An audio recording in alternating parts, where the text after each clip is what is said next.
வணக்கம் நண்பர்களே, இது அவளுக்கென்று ஒரு இதயம் நாவல். தீக்குச்சியை உரசினால் ஆராதனா. நெய் ஊற்றி திரி போட்டு தயாராக இருந்த எலுமிச்சம்பழ மூடிகளில் தீபங்களை ஏற்றி விரல்களால் நன்றாக தூண்டிவிட்டாள். அழகாக சுடர் விட்டு எரிந்தது நெய் விளக்கு. இளஞ்சிவப்பு வண்ண சேலை கட்டப்பட்டு கம்பீரமாக காட்சியளித்த துர்க்கையம்மனை பார்த்து கைகளை குவித்தாள். துர்க்கையம்மன் தாயே, என்னுடைய அமர் சிங்கப்பூரிலிருந்து வெகு சீக்கிரமாக திரும்பி வர வேண்டும், பத்திரமாக வர வேண்டும். எங்களுடைய கல்யாணம் நல்லவிதமாக நடக்க வேண்டும். மனமுருக வேண்டினாள். கண்ணீர் துளித்தது. துர்க்கையம்மன் காலடியில் கொட்டி கிடந்த குங்குமத்தை விரலால் தொட்டு நெற்றியில் வைத்து கொண்டாள். மனதுக்கு இதமாக இருந்தது. ஒருவித அமைதி உள்ளுக்குள் புகுந்து கொண்டதைப் போல தோன்றியது. உலகம் இயந்திரத்தனமாகிவிட்டது. மனித வாழ்க்கையும் இயந்திரம் போல ஆகிவிட்டது. பரபரப்பான சூழ்நிலையிலிருந்து மீள்வதற்கு ஒரே வழி கோவிலுக்கு வருவதுதான். ஆராதனா அடிக்கடி வரமாட்டாள். மாதம் ஒரு தடவை வெள்ளிக்கிழமையாக பார்த்து வந்து விடுவாள். அரை மணி நேரமாவது கோவிலில் இருந்துவிட்டு தான் கிளம்புவாள். யாரோ ஒரு சோழ மன்னன் கட்டிய கோவில் அது. மிக பெரிய கோவில். முழுக்க முழுக்க கருங்கற்களாலேயே கட்டப்பட்ட கோவிலின் அமைப்பு காண்போரை பிரமிக்க வைக்கும். உள்ளே நுழைந்து விட்டால் வெளியே போக மனசே வராது. ஒவ்வொரு சாமிக்கும் தனித்தனியாக சன்னதி இருந்தது. கையில் கொண்டு வந்திருந்த வெண்கல அர்ச்சன கூடையை எடுத்துக்கொண்டு துர்க்கையம்மன் சன்னதியை விட்டு நகர்ந்தாள் ஆராதனா. கோவிலில் ஓரளவுக்கு கூட்டம் இருந்தது. நவகிரக மண்டபத்தில் பெண்கள் பயபக்தியோடு அடிப்பிரதட்சணம் பண்ணி கொண்டிருந்தார்கள். ஆராதனா கொடிமரத்திற்கு எதிரே வந்து நின்றாள். அமர் வந்ததும் அமரோட கல்யாணம் முடிந்ததும் அமரின் கையை பிடித்து கொண்டு 108 சுற்றுகள் பிரகாரத்தை சுற்ற வேண்டும். நினைத்தபடியே கீழே விழுந்து வணங்கினாள். டி ஆராதனா, யாரோ கூப்பிட்டார்கள். ஆராதனா எழுந்தால். பின்னால் திரும்பி பார்த்தால் தேரடி தெரு வான்மதி நின்றிருந்தாள்.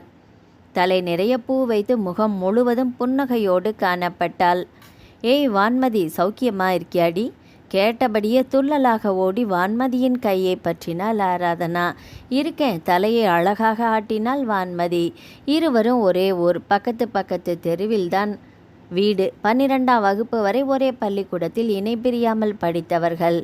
ஆராதனா 12ஆம் வகுப்போடு படிப்பை நிறுத்திவிட்டால். வான்மதி கல்லூரியில் போய் சேர்ந்து விட்டதால் ஒருவரை ஒருவர் சந்திக்கவே முடியவில்லை. ஒரே ஊரில் இருக்கோன்னு தான் பேர், ஆனால் 6 மாதத்துக்கு ஒரு தடவை தான் நாம் சந்திக்கிறோம் என்றபடியே ஆராதனாவை கூட்டிக் கொண்டு சிற்ப மண்டபத்தை நோக்கி நடந்தாள் வான்மதி. கல்லூரி வாழ்க்கை எப்படி இருக்கு வான்மதி? நல்லா போகுது ஆராதனா. எப்படி உன் படிப்பு முடியும்? இன்னும் 6 மாதம் இருக்குது. ஆனால் அதுக்குள்ளே எங்கள் வீட்டில் மாப்பிள்ளை பார்த்துட்டாங்க. கல்யாண நாளையும் முடிவு பண்ணிட்டாங்க. நிச்சயதார்த்தமும் முடிஞ்சிடுச்சு. இனி காலேஜுக்கு போகக்கூடாதுன்னு ஒரே தொல்லை. நிச்சயதார்த்தத்துக்கு கூட என்னை கூப்பிடலையே. சாரிடி, அவசர அவசரமாக நடந்துடுச்சு. அதுவும் எங்கள் சித்தி வீட்டில் வச்சு பேசி முடிச்சுட்டாங்க. உள்ளூரில் நடந்திருந்தால் உன்னை கூப்பிடாமல் இருப்பேனா? வான்மதி தோள்களை குலுக்கினாள். மாப்பிள்ளை என்னடி பண்ணுறாரு? ஆர்வமாக விசாரித்தாள் ஆராதனா. ப்ரொஃபஸராக இருக்கிறாரு. நீ படிக்கிற காலேஜ்லையா? இந்த கிண்டல் தானே வேணாங்கிறது. அவர் வேலை பார்க்கறது திருச்சி காலேஜில். இருவரும் பேசியபடியே சிற்ப மண்டபத்தின் கருங்கல் தூண்களில் சாய்ந்தபடி உட்கார்ந்தார்கள். கல்யாணத்துக்காச்சும் என்னை கூப்பிடுவதானே? நீ தான் எனக்கு தோழியே, உன்னை கூப்பிடாமல் இருப்பேனா? சிற்ப மண்டபத்திற்குள் குடியிருந்த புறாக்கள் படபடவென்று சிறகுகளை அடித்தபடி அங்கும் இங்கும் பறந்தது. என்னை பற்றியே கேட்டுட்ருக்கிறியே, உன்னை பற்றி ஒன்றுமே சொல்லலையே. என்னடி சொல்லணும்? அமரும் நீயும் காதலிக்கிற விஷயம் உங்கள் 2 பேரோட வீட்டுக்கு தெரிஞ்சிடுச்சா?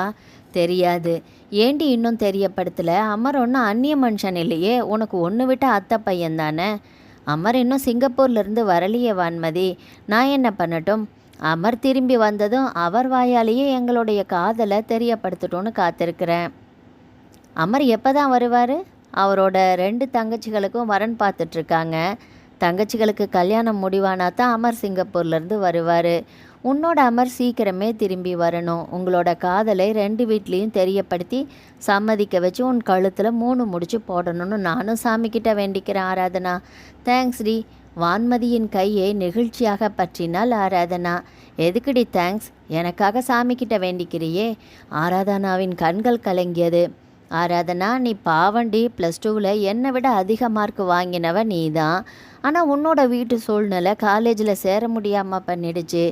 ஆசைப்பட்ட படிப்பை தான் படிக்க முடியல, ஆசைப்பட்ட வாழ்க்கையாவது அமையணும்டி, அதுதான் என்னோட வேண்டுதல். வான்மதி தழுதழுத்தாள். ஆராதனா +2 முடித்தபோது அவளுடைய தம்பி ஆதி 10வது முடித்திருந்தான். அவனும் நிறைய மதிப்பெண்கள் வாங்கியிருந்தான். ஆராதனாவின் அப்பா வேதமூர்த்திக்கு தபால் நிலையத்தில் கடைநிலை ஊழியர் வேலை. அவர் வாங்குகிற சொற்பமான சம்பளத்தில் இருவரையும் படிக்க வைக்க இயலாது. ஆதி பாலிடெக்னிக் படிக்க வேண்டுமென்று துடித்தான். டிகிரி முடித்து பிஎட் படிக்க வேண்டும் என்பது ஆராதனாவின் கனவு. தம்பி ஆதிக்காக வேண்டி தன்னுடைய கனவை கலைத்து கொண்டாள். தம்பியை பாலிடெக்னிக்கில் சேர்த்து விடுங்கப்பா போதும், பெருந்தன்மையோடு ஒதுங்கி கொண்டாள். ஆதி இப்போது ராயபுரத்தில் 3வது வருடம் படித்து கொண்டிருக்கிறான். வான்மதி, நீ சாமி கும்பிட்டு மெதுவா வா, நான் கிளம்புறேன். சிற்ப மண்டபத்தை விட்டு எழுந்தாள் ஆராதனா. வான்மதி கோவில் கருவறையை நோக்கியும் ஆராதனா வெளிவாசலை நோக்கியும் நடந்தார்கள். நினைத்தபடி படிக்க தான் முடியல. ஆசைப்பட்ட வாழ்க்கையாவது கிடைக்குமா எனக்கு? அமர் எனக்கு கிடைப்பாரா? நான் வாழ்வதே அமருக்காகத்தானே. என் இதயம் துடிப்பதே அமருக்காகத்தானே. என் கண்கள் காத்திருப்பதே அமருக்காகத்தானே. எல்லாம் நல்லபடியாக நடக்குமா? கண்ணுக்குள் அமர் வந்து போனான். யோசனையாக நடந்தாள் ஆராதனா. அப்போது, டேய் கபிலன், காரை மெதுவாக ஓட்டுடா, பின்னிருக்கையில் அமர்ந்திருந்த உமையால் பதைப்பதைப்பாக சொன்னாள். விலை உயர்ந்த பட்டு சேலை கட்டியிருந்தால், காதுகளில் கழுத்தில் வைர நகைகள் மினுக்கியது. எனக்கு மெதுவாக ஓட்ட தெரியாதுமா, சிரித்தபடியே சொன்னான் கபிலன். அப்போ காரை நிறுத்து, நான் கீழே இறங்கிக்கிறேன். கோவில் வாசலில் போய் தான் கார் நிற்கும். எனக்கு பயமாக இருக்குது கபில். சின்ன பிள்ளை மாதிரி பயப்படாதீங்கம்மா. உங்களுக்கு பயமாக இருந்தால் கண்ணை இறுகமாக மூடிக்கோங்க, கோவில் வந்ததும் எழுப்பி விடுறேன். கபிலன் காரின் வேகத்தை மேலும் அதிகரித்தான். இத்தனை வேகமாக காரை ஓட்டுகிறானே, எதிலாவது போய் மோதிவிட்டால் என்ன ஆவது? உமையாளுக்கு வியர்த்தது. கபில் சொன்னா கேளுப்பா, உமையால் கெஞ்சினாள். மாட்டேன். கபிலன் திமிரும் கர்வமுமாக சிரித்தான். தொழிலதிபர் சிவநேசனின் ஒரே செல்ல மகன், MCA படித்திருக்கிறான். படிப்பாகட்டும், விளையாட்டாகட்டும், சமூக சேவையாகட்டும், எல்லாவற்றிலுமே கபிலன் தான் முதலிடத்தில் இருப்பான். சிவநேசனுக்கு கோடிக்கணக்கில் சொத்துக்கள் இருக்கிறது. எல்லாவற்றிற்கும் அதிபதி கபிலன் தான். கபிலனின் அக்கா ஒலிமதியே பெங்களூரில் கம்ப்யூட்டர் இன்ஜினியராக இருக்கும் அற்புதனுக்கும் கல்யாணம் பண்ணி கொடுத்திருக்கிறார்கள். ஒலிமதிக்கு இனியா என்றொரு பெண் குழந்தையும். ஒலிமதி வருடத்துக்கு ஒரு முறை தான் அம்மா வீட்டுக்கே வருவாள். ஒரு வாரமோ 10 நாட்களோ தங்கியிருந்து விட்டு கிளம்பி விடுவாள். அரண்மனை போன்ற வீட்டில் எப்போதுமே தனிமையில் இருப்பது உமையால் மட்டும்தான். சிவநேசன் பிஸ்னஸ் என்று ஓடிக்கொண்டே இருப்பார். உள்ளூரில் இருக்கும் நிறுவனங்களில் அத்தனை பொறுப்புகளையும் கபிலன் தான் ஏற்றுக்கொண்டிருக்கிறான். கபிலன் வீட்டில் இருக்கும் நேரமே மிக குறைவு. இரவு எப்போது வீட்டுக்கு வருகிறான் என்று உமையாளுக்கு கூட தெரியாது. என்றைக்காவது காரின் ஹாரன் சப்தம் கேட்டு கண் விழித்து பார்ப்பாள். சுவர் கடிகாரத்தில் சின்ன முள் 12ஐ தொட்டிருக்கும். அவள் ஹாட் பாக்ஸில் எடுத்து வைத்திருந்த டிஃபனை டைனிங் டேபிளில் அமர்ந்து பசியோடு சாப்பிட்டு கொண்டிருப்பான் கபிலன். இரவு எவ்வளவு தாமதமாக வந்து படுத்தாலுமே விடியற் காலை 4 மணிக்கெல்லாம் எழுந்து விடுவான். அரை மணி நேரம் மொட்டை மாடியில் வியர்க்க உடற்பயிற்சி, பிறகு 3/4 மணி நேரம் நடைப்பயிற்சி, 5:30 மணிக்கு வெதுவெதுப்பான நீரில் குளியல். பொழுது பொலபொல என்று விடியும் போது கபிலனின் கார் காம்பவுண்டை தாண்டி போய்கொண்டே இருக்கும். இதுதான் கபிலன் தினசரி பழக்கம். எதற்காகவும் யாருக்காகவும் தன்னுடைய வழக்கத்தை மாற்றிக்கொள்ள மாட்டான். இன்று அதிசயமாக தாமதமாக எழுந்து உடற்பயிற்சி கூட செய்யாமல் குளித்து ட்ரெஸ் பண்ணி கொண்டிருந்தான். டே கபில், நீ இன்னைக்கு ஆஃபீஸ்க்கு போகலையா? போகல. அப்போ என் கூட கோயிலுக்கு வா. கோவிலுக்கு போவதற்காக அர்ச்சனை பொருட்களோடு தயாராக இருந்த உமையால் அவனை வற்புறுத்தி கூப்பிட்டாள். நான் வரல. இப்போது என் ஃப்ரெண்டு ஜீவாவோட கல்யாணத்துக்கு போகிறதுக்காக நான் அவசரமாக கிளம்பிட்டுருக்கிறேன். மறுப்பாக தலையாட்டினான் கபிலன். ஜீவாவுக்கு கல்யாணமா? இதை என்கிட்ட நீ சொல்லவே இல்லையே. சுரீர் என்று நிமிர்ந்தாள். உன்னோட சிநேகிதன்களை கல்யாணமாகாமல் வச்சிருக்கிறது நீயும் ஜீவாவும் மட்டும்தான். இப்போ அவனுக்கும் முடிஞ்ச போகுதா? பெருமூச்சு விட்டாள் உமையால். நான் கிளம்புறேம்மா. முகூர்த்த நேரம் முடியறதுக்குள்ளே நான் கல்யாண மண்டபத்துக்கு போயே ஆகணும். கார் சாவியை விரலால் சுழற்றியபடியே தோள்களை குலுக்கியபடி போர்ட்டிகோவை நோக்கி நடந்தான். உங்கள் அப்பாவுக்கு தான் குடும்பத்தை பற்றின நினைப்பே கிடையாதுன்னா நீயும் அவரை மாதிரியே ஆயிட்டியேடா. உமையாளுக்கு அழுகை வந்தது. அர்ச்சனை கூடையை கையில் எடுத்துக்கொண்டு பின்னாடியே ஓடி வந்தாள். இந்த அம்மாவை நீயாவது புரிஞ்சுக்கோ கபில். நான் கோயிலுக்கு போகிறதே உனக்கு சீக்கிரமா. கல்யாணம் ஆகணும்னு சாமிக்கிட்ட வேண்டிக்கத்தானே. போர்ட்டிகோவில் நிறுத்தப்பட்டிருந்த காரின் கதவை திறந்து கொண்டு கபிலனுக்கு முன்பாக ஏறி அமர்ந்து விட்டாள். தர்ம சங்கடமாக இருந்தது கபிலனுக்கு. அம்மாவை இறங்க சொல்ல முடியவில்லை. என் மனசுக்கு பிடிச்ச பொண்ணை நான் இதுவரைக்கும் சந்திக்கலை. நீ கும்பிடுற சாமியாவது என் கண்ணில் காட்டுதான்னு பார்க்கலாம். காரை கிளப்பினான் கபிலன். நான் கும்பிடுற சாமி சக்தி வாய்ந்தது. உன் மனசுக்கு பிடிச்ச மாதிரியே ஒரு பொண்ணை உன் கண்ணு முன்னாடியே கூடிய சீக்கிரமாக காட்டத்தாண்டா போகுது. காட்டினா சந்தோஷந்தான். அப்படி ஒரு பொண்ணை உன் கண்ணில் காட்டிட்டா நீ உடனே கல்யாணத்துக்கு சம்மதிச்சிடுவியா? கண்டிப்பாக சம்மதிக்கிறேன் என்றவன் காரின் வேகத்தை கொஞ்சம் கொஞ்சமாக கூட்டினான். அம்மா, இப்போவே சொல்லிட்டேன், உன்னை கோவில் வாசலில் இறக்கி விட்டதும் போய்கிட்டே இருப்பேன். உள்ளே வாடான்னு என்னை தொந்தரவு பண்ணக்கூடாது. நீ நிபந்தனையோடு தான் உமையாலே காரில் ஏற்றி கொண்டு வந்திருந்தான்.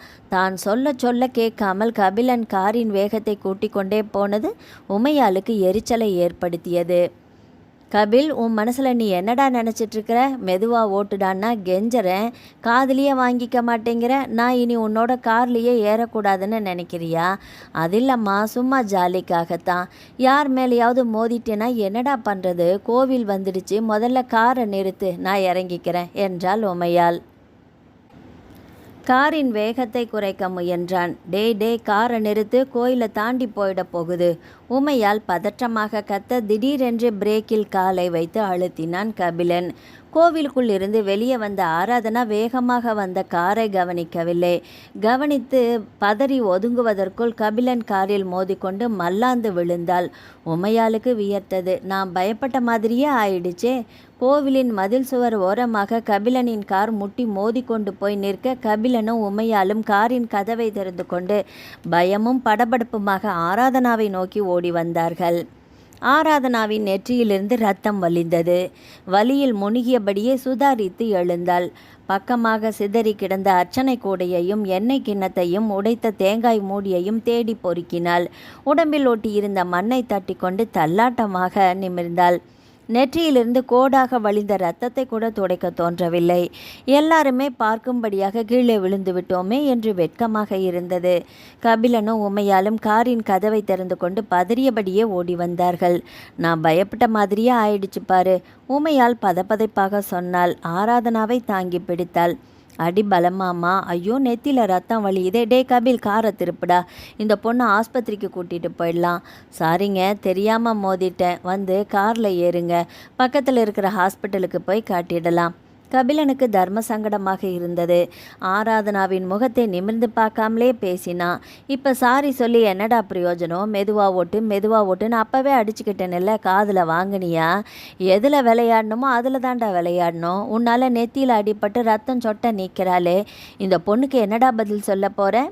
கபிலனை பார்த்து கோபமாக முறைத்தாள் உமையாள். அம்மா, அதுதான் ஹாஸ்பிட்டலுக்கு கூட்டிகிட்டு போகலான்னு சொல்கிறேனே, அவங்கள காரில் ஏற சொல்லு என்றான். அப்போதும் ஆராதனாவை பார்க்கவில்லை. கொஞ்ச நேரம் வலியை பொறுத்துக்கோமா, நம்ம ஆஸ்பத்திரிக்கு போயிடலாம். கனிவோடு தன் முந்தானையினால் ஆராதனாவின் நெற்றியில் வழிந்த இரத்தத்தை ஒற்றி எடுத்தாள் உமையாள். அதற்குள் கோவில் வாசலில் பெரிய கூட்டமே கூடிவிட்டது. ஆஸ்பத்திரிக்கு கூட்டிகிட்டு போனால் சரியாயிடுமா? உங்கள் மனசில் என்ன நினச்சிட்டு இருக்கிறீங்க? காரில் ஏறிட்டா கண்ணே தெரியாதா? எல்லாம் திமிரு, பண திமிரு. இவங்கள மாதிரி ஆளுங்களை எல்லாம் விடவே கூடாது. இந்த பொண்ணோட உயிருக்கே ஏதாவது ஆபத்தாகியிருந்தால் இவங்களால திருப்பி தர முடியுமா? காரை அடித்து நொறுக்குங்கடா. ஆளுக்கு கத்த ஆரம்பித்தார்கள். செய்வதறியாது திகைத்து போய் நின்றான் கபிலன். மேற்கொண்டு ஏதாவது விபரீதம் நடந்து விடுமோ என்று பயப்பட்டாள் ஆராதனா. யாரும் அவங்கள திட்டாதீங்க, தப்பு என் மேலே தான். நான் தான் கார் வந்ததை கவனிக்காமல் குறுக்க வந்து விழுந்துட்டேன். அடி ஒன்றும் பலமில்லை, லேசான அடிதான். எல்லாருமே வழியை விடுங்க, அவங்க கோவிலுக்குள்ளே போகட்டும். கபிலனையும் உமையாலையும் கும்பலாக சூழ்ந்து நின்றவர்களை பார்த்து கைகளை குவித்தாள் ஆராதனா. பாதிக்கப்பட்ட பொண்ணே வேணான்னா விடுங்கடா, நமக்கென்ன வந்தது, வாங்கடா போகலாம். கூட்டம் அவசரமாக கலைந்தது. இக்கட்டான சூழ்நிலையிலிருந்து தங்களை காப்பாற்றிய ஆராதனாவை நன்றி உணர்ச்சியோடு பார்த்தாள் உமையாள். ரொம்ப நன்றிம்மா. நன்றியெல்லாம் எதுக்கு? பெரிய வார்த்தையெல்லாம் பேசாதீங்கம்மா. இது எதிர்பாராத விதமாக நடந்தது. நீங்கள் போய் சாமி கும்பிடுங்கம்மா. வீணையை மீட்டியது போல ஒலித்தது ஆராதனாவின் குரல். உன்னை இந்த நிலைமையில விட்டுட்டு எப்படிம்மா போகிறது? உன்னை ஆஸ்பத்திரிக்கு கூட்டிகிட்டு போய் காயத்துக்கு மருந்து வச்சு விட்டா தான் என் மனசு ஆறும். சின்ன காயந்தாம்மா, வீட்டுக்கு போய் நானே மருந்து தடவிப்பேன், சரியாக போயிடும். அப்போது தான் கபிலன் ஆராதனாவின் முகத்தை நிமிர்ந்து பார்த்தான். முகமா இல்லை நிலவா, விழிகளா இல்லை மீன்களா, இதழ்களா இல்லை பூக்களா? கபிலனுக்குள் ஏதோ ஒரு மாற்றம், இனம் புரியாததொரு மாற்றம். பார்த்தான். அடிக்கண்ணால் ஆராதனாவையே இமைக்காமல் பார்த்தான். பெண்ணா இல்லை தேவதையா? எனக்கு ஒன்றும் இல்லை, நீங்கள் கவலைப்படாமல் நிம்மதியாக போய் சாமியை கும்பிடுங்க, கனிவாக சொன்னவளை ஆச்சரியமாக பார்த்தாள் உமையாள். இந்த சின்ன வயசுலேயே இவ்வளவு பொறுமையாக தெளிவாக பேசுறிய, உன் பேர் என்னம்மா? அவளுடைய பெயரை தெரிந்து கொள்ள வேண்டும் என்ற எண்ணம் கபிலனுக்குள்ளும் குறுகுறுத்தது. அதற்குள் அவனுடைய உள்மனம் புரிந்தது போல உமையாலே கேட்டுவிட்டாள். என் பேர் ஆராதனா. நெற்றியிலிருந்து ரத்தம் வலிந்தபடியே இருக்க விரலால் துடைத்தபடி அங்கிருந்து நகர்ந்தாள். நகரும் முன்பு கபிலனை பார்த்து மெல்லிதாக புன்னகைத்தாள். வண்ண தூரிகையினால் கோடு கிழித்தது போன்ற மென்மையான புன்னகை. இவள் அழகு சிலையோ, பேசும் பொற்சித்திரமோ? கபிலனுக்கு அவளுடைய அழகு மிளிரும் முகத்தை இன்னும் ஒரு முறை பார்க்க வேண்டும் போல தவிப்பாக இருந்தது. அதற்குள் அவள் அந்த இடத்தை விட்டே போயிருந்தாள். சில்லென்று வீசி தேகம் வருடிய தென்றல் சட்டென்று நின்று விட்டதைப் போல உணர்ந்தான். ஏ தென்றலே, உன் பெயர் என்ன? ஆராதனாவா? ஆராதனா, உன்னுடைய பெயர் கூட அழகுதான். உள்ளுக்குள் யோசனையாக அப்படியே திகைத்து போய் நின்றவனின் தோள் மீது கையை வைத்தாள் உமையாள். என்னடா யோசனை? அந்த பொண்ணு தான் போயிட்டாளே. ஒன்றுமில்லம்மா, கோவிலுக்குள்ளே வாடா, சாமியை கும்பிட்டுட்டு போகலாம். ஜீவாவோட கல்யாணத்துக்கு போகணுமேம்மா. பெரிய ஆபத்திலிருந்து சாமி தான் உன்னை காப்பாற்றிருக்கு, அதை புரிஞ்சுக்கோ முதல்ல.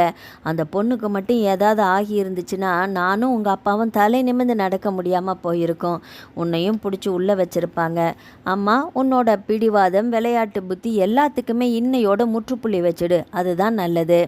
அழுத்தம் திருத்தமாக உரிமையோடு அவனை எச்சரித்தாள் உமையாள். அவள் பேசிய எல்லாவற்றையுமே அமைதியாக கேட்டுக்கொண்டான் கபிலன். என் கனவு தேவதையை கண்ணில் காட்டிய சாமிக்கு நன்றி சொல்லியே ஆக வேண்டும். உமையாளை பின்தொடர்ந்து கோவிலுக்குள் நுழைந்தான் கபிலன். நெத்தியில் என்னடி காயம்? வீட்டிற்குள் அடியெடுத்து வைத்ததுமே அடுக்கலைக்குள் இருந்த புவனா பதப்பதைப்பாக ஓடி வந்தாள். கீழே விழுந்துட்டம்மா. என்னடி சொல்கிற? பிரகாரத்தை சுற்றி வர்றப்போ ஒரு கல் தடுக்கி விட்டுடுச்சு, அப்படியே பக்கத்தில் இருந்த கருங்கல் தூண் மேலே போய் விழுந்துட்டேன். தன் மீது கபிலனின் கார் மோதிய விஷயத்தை முழுமையாக மூடி மறைத்து வாயில் வந்த பொய்யை உதிர்த்தாள் ஆராதனா. பாவம் அந்த இளைஞன், தெரியாமத்தானே மோதினாரு. மோதியத்திற்கு வருத்தமும் தெரிவித்து விட்டார். அம்மாவிடம் நடந்ததை சொன்னால் வாயில் வந்தபடி சபிக்க ஆரம்பித்து விடுவாள். அவர் யாரோ, எந்த ஊரோ, போனா போகட்டும், வீணா அம்மாவின் சாபத்திற்கு ஆளாக வேண்டாம். நிறைய ரத்தம் வெளியேறிடுச்சு ஆராதனா. வலியை எப்படி தான் தாங்கினியோ. சரி, கிளம்பு, உடனே ஆஸ்பத்திரிக்கு போய் கட்டு போட்டு வந்துடலாம். புவனாவுக்கு கண்களில் நீர் துளித்தது. வாஞ்சையோடு மகளின் கையை பிடித்தாள். வேணாம்மா, வீட்லேயே ஏதாவது மருந்து வச்சு கட்டு போடுமா, சரியா போயிடும். வேதமூர்த்தியின் சாய்வு நாற்காலியில் போய் பொத்தென்று விழுந்தாள் ஆராதனா. உள்ளறைக்கு போய் கோடாரி தைலத்தை பஞ்சில் நனைத்து கொண்டு ஓடி வந்தாள் புவனா. நெத்திய காட்ட ஆராதனா. கண்களை மூடியபடி நெற்றியை அண்ணாந்து காட்டினாள். கோடாரி தைலம் நனைக்கப்பட்ட பஞ்சை ஆராதனாவின் நெற்றி காயத்தில் வைத்து அழுந்த தேய்த்தாள். தொலைபேசி சினுங்கியது. கூடத்தில் டீப்பாய் மீதிருந்த தொலைபேசியின் ரிசீவரை கையில் எடுத்தாள் புவனா. மறுமுனையில் ஒரே நிசப்தம். நான் புவனா பேசுகிறேன், நீங்கள் யாரு? ரிசீவரை காதில் வைத்தபடி மீண்டும் மீண்டும் கேட்டாள் புவனா. பதிலே இல்லை. கேட்குறேன் இல்லைங்க, யாருங்க பேசுறது? புவனா அதட்டினாள். மறுமுனையில் டொக் என்று ரிசீவர் கவிழ்க்கப்படுகிற சத்தம் கேட்டது. புவனா எரிச்சலோடு ரிசீவரை வைத்தாள். மணி அடிச்சுதேன்னு போய் எடுத்தால் யாருமே பேச மாட்டேங்கிறாங்க. அடிக்கடி இதே தொல்லையாக போச்சு. உங்கள் அப்பா வரட்டும், முதல்ல இந்த டெலிஃபோன் கனெக்ஷனை பிடுங்கி எறியணும். கோபமாக முணுமுணுத்தாள் புவனா. அமீர் தான் ஃபோன் பண்ணியிருக்கிறாரு. ரிசீவரை அம்மா எடுத்ததால் பேசாமல் மௌனமாக வைத்து விட்டார். மனதுக்குள் நினைத்து கொண்டாள் ஆராதனா. அமரோடு ஃபோனில் பேசி 10 நாட்களுக்கு மேலே ஆகிறது. அமரின் குரலை கேட்கவே ஆசையாகத்தான் இருக்கிறது. அம்மா வீட்டில் இல்லாமல் இருந்திருந்தால் அமரோடு பேசியிருக்கலாம்.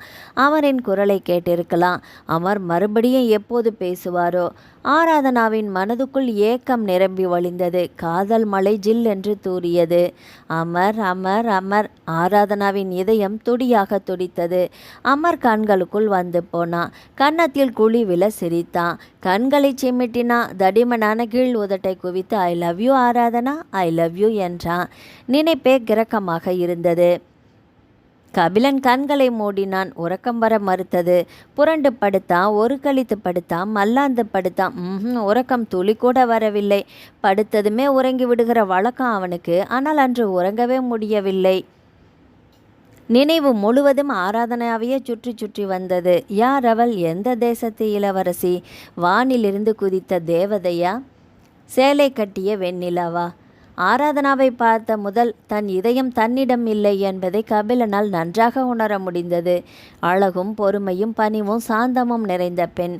தப்பு முழுவதும் என் மீது தான். நான் காரை வேகமாக ஓட்டி சென்றதால் தான் அவள் மீது மோதும்படியாக ஆனது. ஆனால் அவள் கொஞ்சமும் கோபப்படவில்லையே. என்னிடம் பிரச்சனை பண்ண வந்த கூட்டத்தையும் சமாதானப்படுத்தினாலே. சின்ன காயந்தான், வீட்டுக்கு போனதும் நானே மருந்து தடவிப்பேன், சரியாயிடும் என்று எத்தனை பெருந்தன்மையோடு பேசினாள். அந்த அழகு முகத்தையே பார்த்து கொண்டிருக்கலாம் போல தோன்றியதே. இது எதனால்? எந்த பெண்ணிடமும் இல்லாத ஏதோ ஒரு விசேஷம் அவளிடம் இருக்கிறது. அவளை மறுபடியும் பார்க்க வேண்டும், பேச வேண்டும், சிரிக்க வேண்டும். ஆராதனா என்ற பெயரை தவிர வேற எதுவுமே தெரியாது. அவளை எங்கே போய் தேடுவது? திரும்பவும் கண்களில் சிக்குவாளா? கபிலன் தவியாக தவித்தான். பொழுது எப்போது விடியும் என்றிருந்தது. விடிந்ததும் கோயிலுக்கு போக வேண்டும். கோயிலுக்கு அருகில் அவளுடைய வீடு இருந்தால் தினமும் கோயிலுக்கு வந்து சாமி கும்பிடுகிற வழக்கமுடையவளாக இருந்தால் ஆராதனாவை கண்டிப்பாக சந்தித்து விடலாம். ஏய் ஆராதனா, முதல் சந்திப்பிலேயே மனம் கொத்தி பறவையாக என் இதயத்தை கொத்தி பறந்தவளே, நீ நாளைக்கும் கோவிலுக்கு வருவாயா? தரிசனம் தருவாயா? தலையணையை இறுக்கமாக கட்டிக்கொண்டு உறங்கிப் போனான் கபிலன். தேடினான். கபிலன் ஆராதனாவை கோவில் முழுவதும் தேடினான். காரை வெளியே நிறுத்திவிட்டு கோவிலுக்குள் புகுந்து ஒரு இடம் விடாமல் தேடினான். தேவதையே, நீ என் கண்களில் அகப்படுவாயா? இதயம் தவித்தது, கண்கள் அலைப்பாய்ந்தது. சிற்ப மண்டபம், நந்தவனம், அம்மன் சந்நிதி, கர்ப்பகிரகம் என்று எல்லா இடங்களையும் சுற்றி வந்தான். ஆராதனாவை காணவில்லை. என்னாயிற்று? எனக்கு என்னாயிற்று? ஆராதனாவை பார்த்தது முதல் நான் நானாக இல்லையே. எனக்குள் ஏதோ ஒரு மாற்றம் நிகழ்ந்து கொண்டிருக்கிறது. இந்த தேடலின் அர்த்தம் என்ன? இந்த தவிப்பின் பெயர் என்ன? இந்த ஏக்கத்தின் காரணம் என்ன? ஆராதனா கோவிலுக்கு வரவில்லை. நாளைக்கு வருவாளா? நாளைக்கும் இதே போல வந்து தேடி பார்க்கலாமா? வருவாளா மாட்டாளா? ஆராதனா. கபிலன் மனம் அலைப்பாய்ந்தது. கோவிலை விட்டு வெளியே வந்தான். ஏமாற்றத்தோடு காரை நெருங்கினான். கபில் திடுக்கிட்டு திரும்பினான். கையில் அர்ச்சனை கூடையோடு ஊமையால் நின்றிருந்தாள். கோவிலுக்குத்தான் போறேன்னு சொல்லியிருந்தீனா நானும் உன் கூடயே காரில் வந்திருப்பேனே. குறும்பாக புன்னகைத்தாள். அம்மா, சாமி கும்பிடத்தானே வந்த? கும்பிட்டாச்சா? கோவிலை கேலியாக பார்த்தாள். அம்மா, அது கபிலன் திணறினான், வெட்கப்பட்டான். கையும் களவுமாக மாட்டிக்கொண்டதால் திரு என்று விழித்தான். தெரியும்டா, நீ எதுக்காக இவ்வளவு சீக்கிரமாக கோயிலுக்கு கிளம்பி வந்திருக்கேன்னு எனக்கு தெரியும். அம்மா, அந்த பொண்ணை தேடித்தானே வந்த? எந்த பொண்ணுமா? அப்பாவியாக கேட்டான். நடிக்காதடா. நேற்றுக்கு உன்னோட காரை வேகமாக ஓட்டி வந்ததால் நெத்தியில் அடிப்பட்டு கீழே விழுந்துட்டாலே ஆராதனா. அவளைத்தான் சொல்கிறேன். உமையால் கணீர் என்று பேசினாள். கபிலன் மௌனமாக அவளையே பார்த்தான். கபில், என்னாச்சு? திடீர்னு அமைதியாயிட்ட? ஏதாவது பேசிடா. என் மேலே தப்பு இருந்தால் கூட அதை பெருசு பண்ணாமல் பெருந்தன்மையோடு விலகி போன அந்த பொண்ணு ஆராதனாவை மறுபடியும் பார்க்கணுன்னு தோணுச்சுமா. அதுதான் கோயிலுக்கு வந்தேன். ஆனால் அவளை காணோம். உண்மையை ஒப்புக்கொண்டான் கபிலன். எனக்கும் கூட இதே நினப்பு தாண்டா. அந்த பொண்ணு ஆராதனாவை பார்க்கணும் போல இருந்துச்சு. அதுதான். உண்மையால் மென்மையாக சிரித்தாள். உனக்கு ஆராதனாவை பிடிச்சிருக்காமா? எதுக்குடா இந்த கேள்வியை கேட்குற? ஆராதனாவை சற்று தயங்கினான். ஆராதனாவை சொல்லுடா. எனக்கு ரொம்ப பிடிச்சிருக்குமா. கபில், நிஜமாவே சொல்கிறியா? உமையாளின் முகம் தாமரையாக மலர்ந்தது. ஆமாம்மா, இந்த வார்த்தைக்காகத்தானே நான் காத்திருந்தேன். கேட்கவே சந்தோஷமாக இருக்குதுடா. உனக்கு பிடிச்சிருந்தா போதும். உடனடியாக உங்கள் டேடிக்கிட்ட இதை பற்றி பேசி அந்த பொண்ணையே முடிச்சிட்றேன். அம்மா, அவள் பேர் மட்டும்தானே நமக்கு தெரியும். அட்ரஸை கண்டுபிடிச்சிட முடியுமா? நீ கவலையே படாதடா. ஆராதனாவோட அட்ரஸை கண்டுபிடிச்சி அவங்க வீட்லேயே போய் முறைப்படி பொண்ணு கேட்டுடலாம். உற்சாகமாக சொன்னாள் உமையாள். தேங்க்ஸ்மா. உமையாளின் கையை நெகிழ்ச்சியாக பற்றினான் கபிலன். எங்கே எம்புள்ள கல்யாணமே பண்ணிக்காமல் இருந்துடுவானோன்னு பயந்துக்கிட்டே இருந்தேன். நல்ல வேலை, இப்போவாச்சும் சம்மதிச்சியே. அதுக்கு நான் தாண்டா உனக்கு தேங்க்ஸ் சொல்லணும். உமையாளின் கண்களில் நிலவுகள் மிதந்தது. ஆராதனாவை பற்றி டேடிக்கிட்ட எப்பம்மா பேச போகிற? ரொம்ப ஆவலாக கேட்டான் கபிலன். அடே அப்பா, என் பிள்ளைக்கு அவசரத்தை பாரு. கபிலனை பார்த்து கேலியாக சிரித்தாள் உமையாள். தனித்திருந்தால் ஆராதனா, காய்கறி வாங்குவதற்காக கடைக்கு போயிருந்தால் புவனா, வேதமூர்த்திக்கு போஸ்ட் ஆஃபீஸ்லேருந்து வேலை முடிந்து சாயங்காலம்தான் வருவார். கூடத்தின் ஜன்னலோரமாக நாற்காலியை இழுத்து போட்டுக்கொண்டு கையில் கவிதை புத்தகம் ஒன்றை விரித்து வைத்திருந்தால் ஆராதனா. ஆராதனாவுக்கு கவிதைகள் பிடிக்கும். நேரம் கிடைக்கும் போதெல்லாம் நூலகத்திலிருந்து ஏதாவது ஒரு கவிதை புத்தகத்தை எடுத்து வந்து விடுவாள். பெரும்பாலும் காதல் கவிதைகளைத்தான் விரும்பி எடுத்து வருவாள். இப்போது அவளுடைய கையில் இருந்தது கூட காதல் கவிதை புத்தகம்தான். ஒவ்வொரு பக்கமாக புரட்டினால் ஒவ்வொரு கவிதையாக ரசித்து படித்தாள். இரண்டாவது பக்கத்தில் இருந்த அந்த கவிதை அவளை ரொம்பவே கவர்ந்தது. பறவைகளே, இங்கே வாருங்களேன், உங்கள் சிறகுகளை கொஞ்சம் தாருங்களேன், என்னவன் இருக்கும் திசையை நோக்கி பறந்து செல்ல வேண்டும். திரும்பவும் ஒரு முறை வாசித்து பார்த்தாள். என்னை நினைத்து நானே எழுதியது போல இருக்கிறதே இந்த கவிதை. அடுத்த கவிதையை வாசித்தாள். யார் சொன்னது நீ 7 கடல் தாண்டி 7 மலை தாண்டி இருக்கிறாய் என்று? நீ எனக்குள் தானே இருக்கிறாய். தொலைதூரத்தில் இருப்பது உன் உடல் மட்டுமே, உன் உயிர் என்னிடம். அந்த கவிதையை வாசித்ததுமே அவளுக்கு அமரின் நினைவு வந்துவிட்டது. அமர், எப்போது வரப்போகிறீர்கள் அமர்? உங்களை அப்படியே இறுக்கமாக கட்டிக்கொள்ள வேண்டும். உச்சந்தலையிலிருந்து உள்ளங்கால் வரை ஒவ்வொரு முத்தமாக தர வேண்டும். அதுவும் அந்த உதட்டுக்கு கீழே குழி விழுந்த முகவாயில் மட்டும் 6-7 முத்தங்கள் தர வேண்டும். உங்களுடைய ஒவ்வொரு விரலாக பற்றி செல்லமாக நகம் கடித்து சொடக்கு எடுத்து எனது கைகளுக்குள் இறுக்கமாக சிறைப்பிடித்து கொள்ள வேண்டும். உங்கள் தோளில் சாய வேண்டும், மடியில் உறங்க வேண்டும், கேசம் கலைத்து விளையாட வேண்டும். ஆராதனாவிற்குள் காதல் கற்பனைகள் சிறகு முளைத்து பறக்கத் தொடங்கியது. சினுங்கிய தொலைபேசி மணி அவளுடைய கனவுகளை கலைத்தது. ஓடிப்போய் தொலைபேசியில் ரிசீவரை கையில் எடுத்தாள். ஹலோ, யார் பேசுறது என்றாள். ஆராதனா. மறுமுறையிலிருந்து பேசியது அமர். அவளுடைய உள்ளம் கவர்ந்த கல்வன், உயிர் காதலன் அமரேதான். ஆராதனாவுக்கு உடம்பெல்லாம் சிறகு முளைத்தது போல இருந்தது. அமர், இப்போதான் நினச்சேன். என்ன நினச்ச? உங்களை. இப்போ மட்டும்தான் என்ன நினச்சியா? எப்போவுமே உங்கள் நினைப்பு தானே. நினச்சிட்ருக்கிறப்பவே உங்ககிட்ட இருந்து ஃபோன் வருது. இப்போ வாச்சும் நீ ஃபோனை எடுத்தியே. 2 நாளைக்கு முன்னாடி உன் கூட பேசணும்னு ஃபோன் பண்ணினேன். ஆனால் ஃபோனை எடுத்தது உங்கள் அம்மா. அதுதான் எதுவும் பேசாமல் வச்சிட்டேன். தெரியும், நானும் எல்லாத்தையும் பார்த்துக்கிட்டு தான் இருந்தேன். அப்போ பேசியிருக்க வேண்டியது தானே. அம்மா முன்னாடி பேச முடியுமா? உங்கள் அம்மா இப்போ வீட்டில் இல்லையா? அதுதான் தைரியமாக பேசுறியா? ஆராதனா, எப்படி இருக்க? நீங்கள் இல்லாமல் நான் எப்படி நல்லா இருக்க முடியும்? சீக்கிரமாக கிளம்பி வாங்க அமர். ஆசை தான், எனக்கும் வரணும்னு ஆசை தான். அப்போ வந்துட வேண்டியது தானே. முதல்ல என் தங்கச்சி அனிதாவுக்கும் அபர்ணாவுக்கும் கல்யாணம் முடியட்டும். கல்யாணத்தை காரணமாக வச்சு வந்துட்டேன்னா மறுபடியும் வெளிநாடு போகவே மாட்டேன். நம்ம காதலை எங்கள் வீட்டில் சொல்லி உன்னை முறைப்படி பொண்ணு கேட்டு கல்யாணம் பண்ணிக்கிட்டு இங்கேயே ஏதாவது பிஸ்னஸ் பண்ணிக்கிட்டு இருந்துடுவேன் ஆராதனா. அமரின் குரலில் காதல் பொங்கியது. ரொம்ப நாட்களாக ஆராதனாவை பிரிந்திருக்கும் ஏக்கம் ததும்பி வழிந்தது. அருகருகே இருப்பதை விட பிரிந்திருக்கும் போது தானே காதல் பல மடங்கு அதிகரிக்கும் என்பது உண்மைதான். எனக்கு இப்போவே உங்களை பார்க்கணும் போல தோணுது அமர். எனக்கும் தான். சீக்கிரமே உங்கள் தங்கச்சிங்களோட கல்யாணத்தை முடிக்கிற வழியை பாருங்க.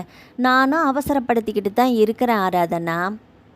நாளைக்கு கூட ஒரே வீட்டில் இருந்து அண்ணனுக்கும் தம்பிக்கும் அனிதாவையும் அபர்ணாவையும் பொண்ணு பார்க்க வர்றாங்களாம். இந்த இடம் நல்லா இருந்துச்சுன்னா ஒரே வீட்லேயே 2 தங்கச்சிகளையும் கட்டி கொடுத்துடலாம். அமரின் குரலில் உற்சாகம் கொப்பளித்தது. அப்புறம் என்ன, உங்களுக்கும் எனக்கும் டும் தானே? அதே தான். ஆமாம், இன்றைக்கி நீங்கள் வேலைக்கு போகலையா? ஏன்? காய்ச்சல். டாக்டர்கிட்ட போனீங்களா? இந்த காய்ச்சலை டாக்டர்கிட்ட காட்ட முடியாது. ஏன்? இது காதல் காய்ச்சல், உன்னோட நினைப்புனால வந்த காய்ச்சல். அதை கேட்டதும் ஆராதனாவின் கன்னங்கள் குங்குமமாக சிவந்தது. சி, முதல்ல ஒரு முத்தம் கொடு, அப்புறம் வைக்கப்படலாம். ஒன்று போதுமா? பத்தாது. எத்தனை வேணும்னாலும் தர்றேன் தாத்தா. நேரில் பார்க்குறப்போ தர்றேன். இப்போது ரிசீவரை வச்சிட்றேன். சிரித்தபடியே டொக்கென்று ரிசீவரை கவிழ்த்தாள் ஆராதனா. விதியும் சிரிப்பதற்காக காத்திருந்தது. அம்மா. உமையாளின் முதுகுக்கு பின்னால் வந்து நின்று தன் கைகளை அவளுடைய கழுத்தில் மாலை மாதிரி போட்டு இறுக்கமாக கட்டி கொண்டான் கபிலன். என்னடா இது, சின்ன குழந்தையாட்டம்? செல்லமாக சினிங்கினாள் உமையாள். நான் எப்பவுமே உனக்கு குழந்தை தானம்மா. கொஞ்சுவது மாதிரி தாயை பார்த்தான். ஆச்சரியமா இருக்குதே கபிலு. என்னம்மா சொல்கிற? நீ ரொம்ப மாறிட்டியே. அதுதான் ஆச்சரியமாக இருக்குது. பழைய கபில் தானா நீ? முன்னெல்லாம் மூச்சு விட கூட நேரம் இல்லாமல் ஓடிக்கிட்டே இருப்ப. நான் உன்கிட்ட பேசணுன்னா கூட அப்பாயின்மெண்ட் வாங்கிட்டு காத்திருக்கணும். அந்தளவு பிஸியான விஐபி நீ. ஆனால் இந்த ஒரு வாரமாக வெளியில் கிளம்புறதே கிடையாதே. குட்டி போட்ட பூனையாட்டம் வீட்டையே சுற்றி வர்ற. என்னடா விஷயம்? உமையாளுக்கு கபிலனின் மாற்றத்திற்கான காரணம் நன்றாகவே தெரியும். ஆனாலும் வேண்டுமென்றே தான் கிண்டலாக கேட்டாள். ஒன்றுமே தெரியாத மாதிரி கேட்காதம்மா. உன் மாற்றத்துக்கான காரணம் அந்த பொண்ணு ஆராதனா தானே? கபிலன் மௌனமாக தாயை பார்த்தான். டேடி கிட்ட ஆராதனாவை பற்றி கேட்டேன் கபில். அம்மா, ஆராதனாவோட குடும்பத்தை பற்றி விசாரிக்கிறேன்னு சொல்லி இருக்கிறாரு. நிஜமாவா? இந்த அம்மா உன்கிட்ட போய் சொல்வேனா? நானும் சரி, உன் டேடியும் சரி, எப்போவுமே உன் பக்கம்தானே. உன் சந்தோஷந்தானே எங்கள் சந்தோஷம். நம்ம வீட்டில் வேண்டிய அளவுக்கு பணம் இருக்குது. இனி பணமோ பங்களாவோ தேவையே இல்லை. ஏழையாக இருந்தாலும் பரவாயில்லை, கௌரவமான குடும்பத்து பெண்ணாக இருந்தாலே போதும். முறைப்படி பொண்ணு கேட்டு கட்டின சேலையோட கூட்டி வந்துடலாம். உன் முகமும் உள்ளமும் முகமும் மலர பேசினாள் உமையாள். அம்மா, நெகிழ்ந்து போய் பார்த்தான் கபிலன். தாயும் பிள்ளையும் பேசுவதை காதில் வாங்கியபடியே மேல் மாடியிலிருந்து கீழே இறங்கி வந்து கொண்டிருந்தார் சிவனேசன். டேடி, என்னடா முகமெல்லாம் ஒரே பூரிப்பா இருக்குது? அது கபிலன் வெட்கப்பட்டான். அடே அப்பா, என் பிள்ளைக்கு வெட்கப்படக்கூட தெரியுமா? அருகில் நெருங்கி வந்து அவனுடைய தோளில் தட்டினார். கபிலன் எல்லாத்தையுமே உங்கள் அம்மா சொன்னா. டேடி, பேசாமல் பழகாமல் ஒரே சந்திப்பிலேயே உன்னை கவர்ந்திருக்கிறாளே அந்த பொண்ணு, எனக்கே அவளை பார்க்கணும் போல தான் ஆசையாக இருக்குது கபில். அந்த பொண்ணை பற்றி விசாரிச்சிங்களா? ஆர்வமாக இடையில் புகுந்தாள் உமையாள். தீவிரமாக விசாரிக்க சொல்லியிருக்கேன். அட்ரஸை கண்டுபிடிச்சிட்டா அடுத்த நாளே அவங்க வீட்டுக்கு பொண்ணு கேட்க போயிடலாம் என்றார் சிவனேசன். Thanks daddy. எங்க என் பிள்ளை கல்யாணமே பண்ணிக்காமல் கட்ட பிரம்மச்சாரியாகவே வாழ்ந்துடுவானோன்னு பயந்துட்டு இருந்தேன். நல்ல வேலை, இப்போவாச்சும் என் மருமகளை அடையாளம் காட்டினியேப்பா. அதுக்கு நான் தாண்டா உனக்கு தேங்க்ஸ் சொல்லணும். ஊமையால் குறும்பாக சொல்ல கபிலன் பொய்யான கோபத்தோடு அவளை முறைத்தான். சும்மா இருமா. சந்தோஷமாக இருந்தது. உடம்பில் 1000 சிறகுகள் முளைத்ததைப் போல இருந்தது. நீலவானத்தில் வெண்ணிலாவுக்கு அருகாமையில் விண்மீன்களையெல்லாம் உரசியபடி மிதப்பது போல இருந்தது. கோடி கோடி வண்ணத்து பூச்சிகள் மேனியை மெதுவாக மெதுவாக உரசுவதைப் போல இருந்தது. ஆராதனா உற்சாக வெள்ளத்தில் தத்தளித்தாள். காரணம், அமரின் தங்கைகள் அனிதாவுக்கும் அபர்ணாவுக்கும் கல்யாணம் முடிவாகிவிட்டது. ஒரே வீட்டில் அண்ணனுக்கும் தம்பிக்குமே நிச்சயம் பண்ணிவிட்டார்கள். பெண் பார்க்க வரும்போது அமர் வீட்டுக்கு போய் ஆராதனா தான் எல்லா வேலைகளையுமே இழுத்து போட்டு கொண்டு செய்தாள். அனிதாவையும் அபர்ணாவையும் அலங்காரம் பண்ணி மாப்பிள்ளை வீட்டார் முன்பு கொண்டு போய் நிறுத்தியது கூட அவள்தான். இந்த இடம் இவ்வளவு சீக்கிரத்தில் முடிந்துவிடும் என்று அமர் வீட்டில் யாருமே எதிர்பார்க்கவில்லை. மாப்பிள்ளை வீட்டார் மிகவும் நல்லவர்களாக தெரிந்தார்கள். சீர்வரிசை கூட அதிகமாக எதிர்பார்க்கவில்லை. முடிந்ததை செய்யுங்கள் என்று பெருந்தன்மையோடு சொல்லிவிட்டார்கள். கல்யாணத்தை விமர்சையாக நடத்தி கொள்ளலாம், இப்போது நிச்சயதார்த்தத்தை எளிமையாக முடித்து விடுவோம் என்று யோசனை சொன்னது கூட அவர்கள்தான். இரு வீட்டாரும் தாம்பாலத்தை மாற்றிக்கொள்ளும் வரை ஆராதனா தான் எல்லா வேலைகளையுமே முன் நின்று செய்தாள். ஆராதனா கனிவாக அழைத்தாள் ஜெயம். சொல்லுங்க அத்தை, உனக்கு எப்படி நன்றி சொல்லதுன்னே தெரியல. உன்னோட கைராசி தான் எல்லாமே நல்லபடியாக நடந்திருக்கு. அனிதாவுக்கும் அபர்ணாவுக்கும் தலைவாரி பூச்சூடி விட்டது நீ தான். உன்னோட மனசுப்படியே என் பொண்ணுங்களுக்கு கல்யாணம் முடிவாயிடுச்சு. ஆராதனாவின் கையை பற்றியபடியே தழுதழுத்தாள் ஜெயம். மாமா, அமரின் அப்பா கணபதியை பார்த்து சின்னதாக சிரித்தாள் ஆராதனா. என்னம்மா ஆராதனா, அனிதாவுக்கும் அபர்ணாவுக்கும் கல்யாணம் முடிவாயிடுச்சுங்கிற செய்தியை உங்கள் பிள்ளைக்கு ஃபோன் பண்ணி சொல்லுங்க. இதோ உடனே சொல்லிடுறம்மா. அம்மாடி ஆராதனா. ஆராதனாவின் கன்னத்தை பாசத்தோடு வருடினாள் ஜெயம். என்னத்தை, உன்னோட அழகுக்கும் திறமைக்கும் நல்ல மனசுக்கும் யார் வீட்டுக்கு மருமகளாக போக போறியோ? செல்லமாக கன்னத்தை வருடி திருஷ்டி கழித்தாள். உங்கள் வீட்டுக்கு தான் வரப்போகிறேன். வாய் நிறைய சப்தம் போட்டு சொல்லலாமா? ஆராதனா தன்னுடைய ஆசையை சிரமப்பட்டு அடக்கி கொண்டாள். உன்னை கட்டிக்க போகிறவன் கொடுத்து வச்சிருக்கணும் ஆராதனா என்றாள் ஜெயம். அந்த கொடுத்து வச்சவன் வேற யாரோ இல்லை, உங்கள் புள்ள அமர் தான், மனதுக்குள் நினைத்து கொண்டாள் ஆராதனா. என்னடி இது? ஆராதனாவை திகைப்பாக பார்த்தால் புவனா. பால் பாயாசம் நானே என் கையால் பண்ணியதுமா. பால் பாயாசம் ததும்பிய குவளையை புவனாவின் முகத்திற்கு எதிரே நீட்டினாள் ஆராதனா. இவ்வளவு நேரமாக அடுக்கலைக்குள் புகுந்து இதைத்தான் செஞ்சுக்கிட்டு இருந்தியா? ஆமாம், முதல்ல குடிச்சு பாருமா. திடீர்னு பாயாசமெல்லாம் பண்ணியிருக்க, என்னடி விஷயம்? சந்தோஷமான விஷயந்தாம்மா. சொன்னால் நானும் சந்தோஷப்படுவேன் இல்லை? நம்ம அனிதாவுக்கும் அபர்ணாவுக்கும் கல்யாணம் நிச்சயம் ஆயிடுச்சுமா. அதுக்காக நீ எதுக்கடி பால் பாயாசம் பண்ணின? என்னம்மா இப்படி கேட்குற? அவங்க நம்ம எதிர் வீட்டு பொண்ணுங்க. இன்னும் சொல்லணும்னா என் அத்தை பொண்ணுங்க. சொந்த அத்தை ஒன்றும் கிடையாது, புவனா எரிச்சலாக சொன்னாள். ஒன்று விட்டு அத்தையாக இருந்தாலும் அவங்க எம்எல்ஏ எவ்வளவு பிரியமாக இருக்கிறாங்க. அதனால தான் அவங்க வீட்டுக்கு அவங்க வீட்டு சந்தோஷத்தை பாயாசம் வச்சு கொண்டாடுறேன். ஆராதனாவின் முகம் தாமரையாக மலர்ந்திருந்தது. புவனாவின் முகத்திலே அந்த மலர்ச்சி துளி கூட இல்லை. என்னமோ உனக்கே கல்யாணம் நிச்சயம் ஆயிட்டது போல குதிக்கிறியே, எனக்கு பாயாசமெல்லாம் ஒன்றும் வேணாம், இனிப்பே பிடிக்காது. புவனாவின் முகத்தில் இருள் படிந்தது. மற்றவங்க சந்தோஷத்தையும் நம்ம சந்தோஷமாக நினைக்கணும், அப்போ தான் நமக்கு நல்லது நடக்கும். புவனா முறைப்பாக நிமிர்ந்தாள். எனக்காக கொஞ்சம் குடியேம்மா. வேணாம், நீ வேணா பாரேன், கூடிய சீக்கிரத்திலேயே நம்ம வீட்லேயும் நல்லது நடக்க போகுது. ஆராதனா, எனக்கு கல்யாணம் நிச்சயம் ஆகலைங்கிறது தானே உன்னோட கவலையே. நம்ம வீட்டுக்கும் ராஜகுமாரன் மாதிரி ஒருத்தன் வரதான் போகிறான், என்ன பொண்ணு கேட்டு நிச்சயம் பண்ண தான் போகிறான். நீ அதை பார்க்க தானே போகிற. அமரை மனதில் வைத்து கொண்டு தான் சொன்னாள் ஆராதனா. ஆராதனா, இதெல்லாம் நடக்குமாடி? நடக்குமா? ஆராதனா அழுத்தம் திருத்தமாக உச்சரித்தாள். புவனாவின் முகத்தில் சட்டென்று மலர்ச்சி பரவியது. அந்த பாயாசத்தை கொடுடி, வாங்கி கடகட என்று குடித்தாள் புவனா. நாம் என்ன வேண்டுமானாலும் நினைக்கலாம், நடப்பதையும் நினைக்கலாம், நடக்காததையும் நினைக்கலாம். தெய்வம் என்ன நினைக்கிறதோ, விதி என்ன நினைக்கிறதோ அதுதானே நடக்கும். முடியுமா? ஒரு பெண்ணால் இந்த அளவுக்கு முடியுமா? ஒரே பார்வையில், ஒரே புன்னகையில் ஒட்டுமொத்த இதயத்தையுமே உயிரையுமே திருடிவிட முடியுமா? திருடிவிட்டாலே, ஆராதனா திருடிவிட்டாலே. இதயத்தை திருடியதற்கு என்ன தண்டனை தர முடியும்? பதிலுக்கு அவளுடைய இதயத்தை கேட்க வேண்டியதுதான். தருவாளா? கேட்டால் தருவாளா? அவள் இருக்கும் இடமே தெரியவில்லை, அதற்குள் எப்படி தருவாளா மாட்டாளான்னு முடிவு பண்ண முடியும்? சாதாரண தேவதை என்றால் பொன்னையும் பொருளையும் கேட்கலாம். ஆராதனாவோ காதல் தேவதை. காதல் தேவதையிடம் காதலைத்தானே கேட்க முடியும்?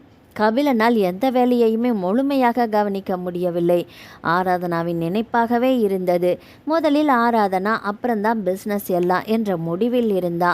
கபில் வழக்கத்திற்கு மாறான உற்சாகத்தோடு அழைத்தார் சிவனேசன். சொல்லுங்க daddy, good news Kapil.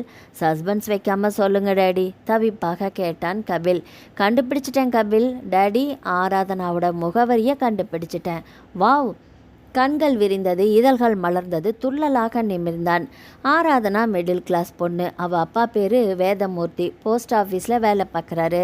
House wife அம்மா. ஒரே ஒரு தம்பி காலேஜில் படிக்கிறானா.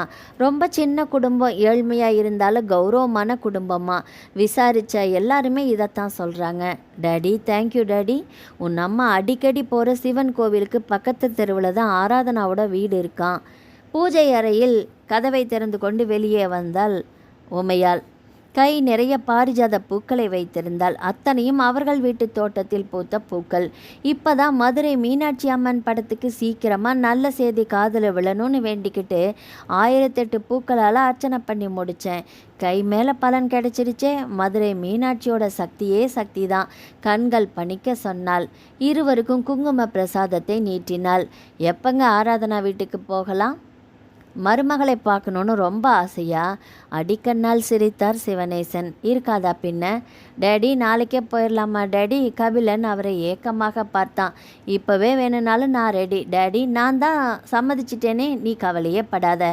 ஆராதனா உனக்கு தான், பெருமிதமாகவும் பெருந்தன்மையோடும் சொன்னார் சிவனேசன். உனக்கு ஆராதனா தான் மனைவிங்கிறது சாமி போட்ட முடிச்சு, அதை மாற்ற யாராலுமே முடியாது. உமையாலும் தன் பங்குக்கு கபிலனுக்கு புத்துணர்ச்சி ஊட்டினாள். நாம் புண்ணியம் செஞ்சுருக்கேன், அதுதான் அவங்க 2 பேருக்கும் மகனாக வந்து பிறந்திருக்கேன். ஆனந்த மழையில் நனைந்து கொண்டிருந்தான் கபிலன். அமரின் வீட்டிற்குள் ஆராதனா நுழைந்த போது கணபதி அமரோடு தான் தொலைபேசியில் பேசி கொண்டிருந்தார். கல்யாணத்துக்கு நீ வரவேணாம் அமர். அப்பா, நடக்க போகிறது என் தங்கச்சிகளோட கல்யாணம். அதுவும் ஒரே மேடையில் 2 பேருக்குமே நடக்க போகுது. அதை கண்குளிர பார்க்கணுன்னு எனக்கு ஆசை இருக்காதா? மறுமுனையிலிருந்து அமர் பரிதாபமாக பேசினான். நீ கல்யாணத்தை பார்க்கணும், அவ்வளவுதானே? ஆமாப்பா. கல்யாணம் முடிஞ்சு மறுநாளே கல்யாண கேசட்டையும் ஆல்பத்தையும் ரெடி பண்ணி தர சொல்லி உனக்கு அனுப்பி வச்சிட்றேன். அப்பா, என்னப்பா இது இப்படி சொல்கிறீங்க? வேற எப்படி சொல்கிற அமர்? கல்யாணத்துக்கு காரணமாக வச்சு நீ கிளம்பி வந்தேன்னு வெய்யி, விமான டிக்கெட் அது இதுன்னு பிரயாண செலவுன்னு எக்கச்சக்கமாக ஆகிடும். வீண் செலவு தான். எதுக்கு? கல்யாணத்துக்கு தேவையான நகையும் பணத்தையும் உன்னோட நண்பர்கள்கிட்ட கடன் வாங்கித்தான் அனுப்பி வச்சிருக்கேன்னு சொன்னியே, மறந்துட்டியா? இங்கேயும் அங்கேயும் அலைஞ்சிக்கிட்டே இருந்தீன்னா அதையெல்லாம் எப்போ அடைக்கிறதா? கணபதி சூடாக பேசினார். அவர் பேசுவதையெல்லாம் காதில் வாங்கியபடியே திகைப்பாக நின்றாள் ஆராதனா. சகலமும் தெளிவாக புரிந்தது. அமர் தங்கைகளின் கல்யாணத்திற்கு வர ஆசைப்படுகிறார். மாமா வர வேண்டாம் என்கிறார். இதென்ன நியாயம்? அமர் பாவம் இல்லையா? அவருக்கு மட்டும் ஆசை இருக்காதா என்ன? ஆராதனாவுக்கு கோபமும் அழுகையுமாக வந்தது. வா ஆராதனா, ஏன் அங்கேயே நிற்கிற? அனிதாவும் அபர்ணாவும் ஓடி வந்து உள்ளறைக்கு இழுத்து போனார்கள். அனிதா, சொல்லு ஆராதனா, கல்யாணத்துக்கு அமரத்தான் வருவார் தானே? அதுதான் நகையையும் பணத்தையும் அனுப்பி வச்சிடுச்சே. எல்லா வேலைகளையும் கவனிக்கத்தான் அப்பா இருக்கிறாரு. அண்ணன் வந்து என்ன பண்ண போகுது? அனிதா, பாவம் இல்லையா அமரத்தான்? கல்யாணத்தை பார்க்கணுன்னு மனசில் ஆசைகள் இருக்கும் இல்லையா? கல்யாண கேசட்டை அனுப்பி வச்சா போச்சு, அதை டிவியில் போட்டு பார்த்துக்கிட்டுமே என்றாள் அபர்ணா. தங்கைகள் இருவருமே இந்த விஷயத்தில் ஒற்றுமையாக பேசினார்கள். கல்யாணத்துக்குன்னு வந்தான்னா திரும்பி போக யோசிப்பான். இங்கே ஏதாவது வேலை பார்த்துக்கிட்டு இருந்துடுறேன்னு அடம் பிடிப்பான். இங்கே இருந்து என்ன சம்பாதிக்க முடியும்? இன்னும் 3 வருஷமாச்சு அங்கேயே இருக்கட்டுமே, அப்போ தானே கடன் அடைக்க முடியும். ஏதாவது சம்பாதிச்சு நல்ல நிலைமைக்கும் வர முடியும். இதையெல்லாம் மனசில் வச்சுக்கிட்டு தான் நீ வரவே கூடாதுன்னு கண்டிஷனாக சொல்லிட்டேன். மேற்கொண்டு எதுவுமே பேசாமல் ஃபோனை கட் பண்ணிட்டான். பெருமூச்சு விட்டபடியே அங்கே வந்தார் கணபதி. மாமா, நீங்கள் பண்ணினது தப்பு மாமா.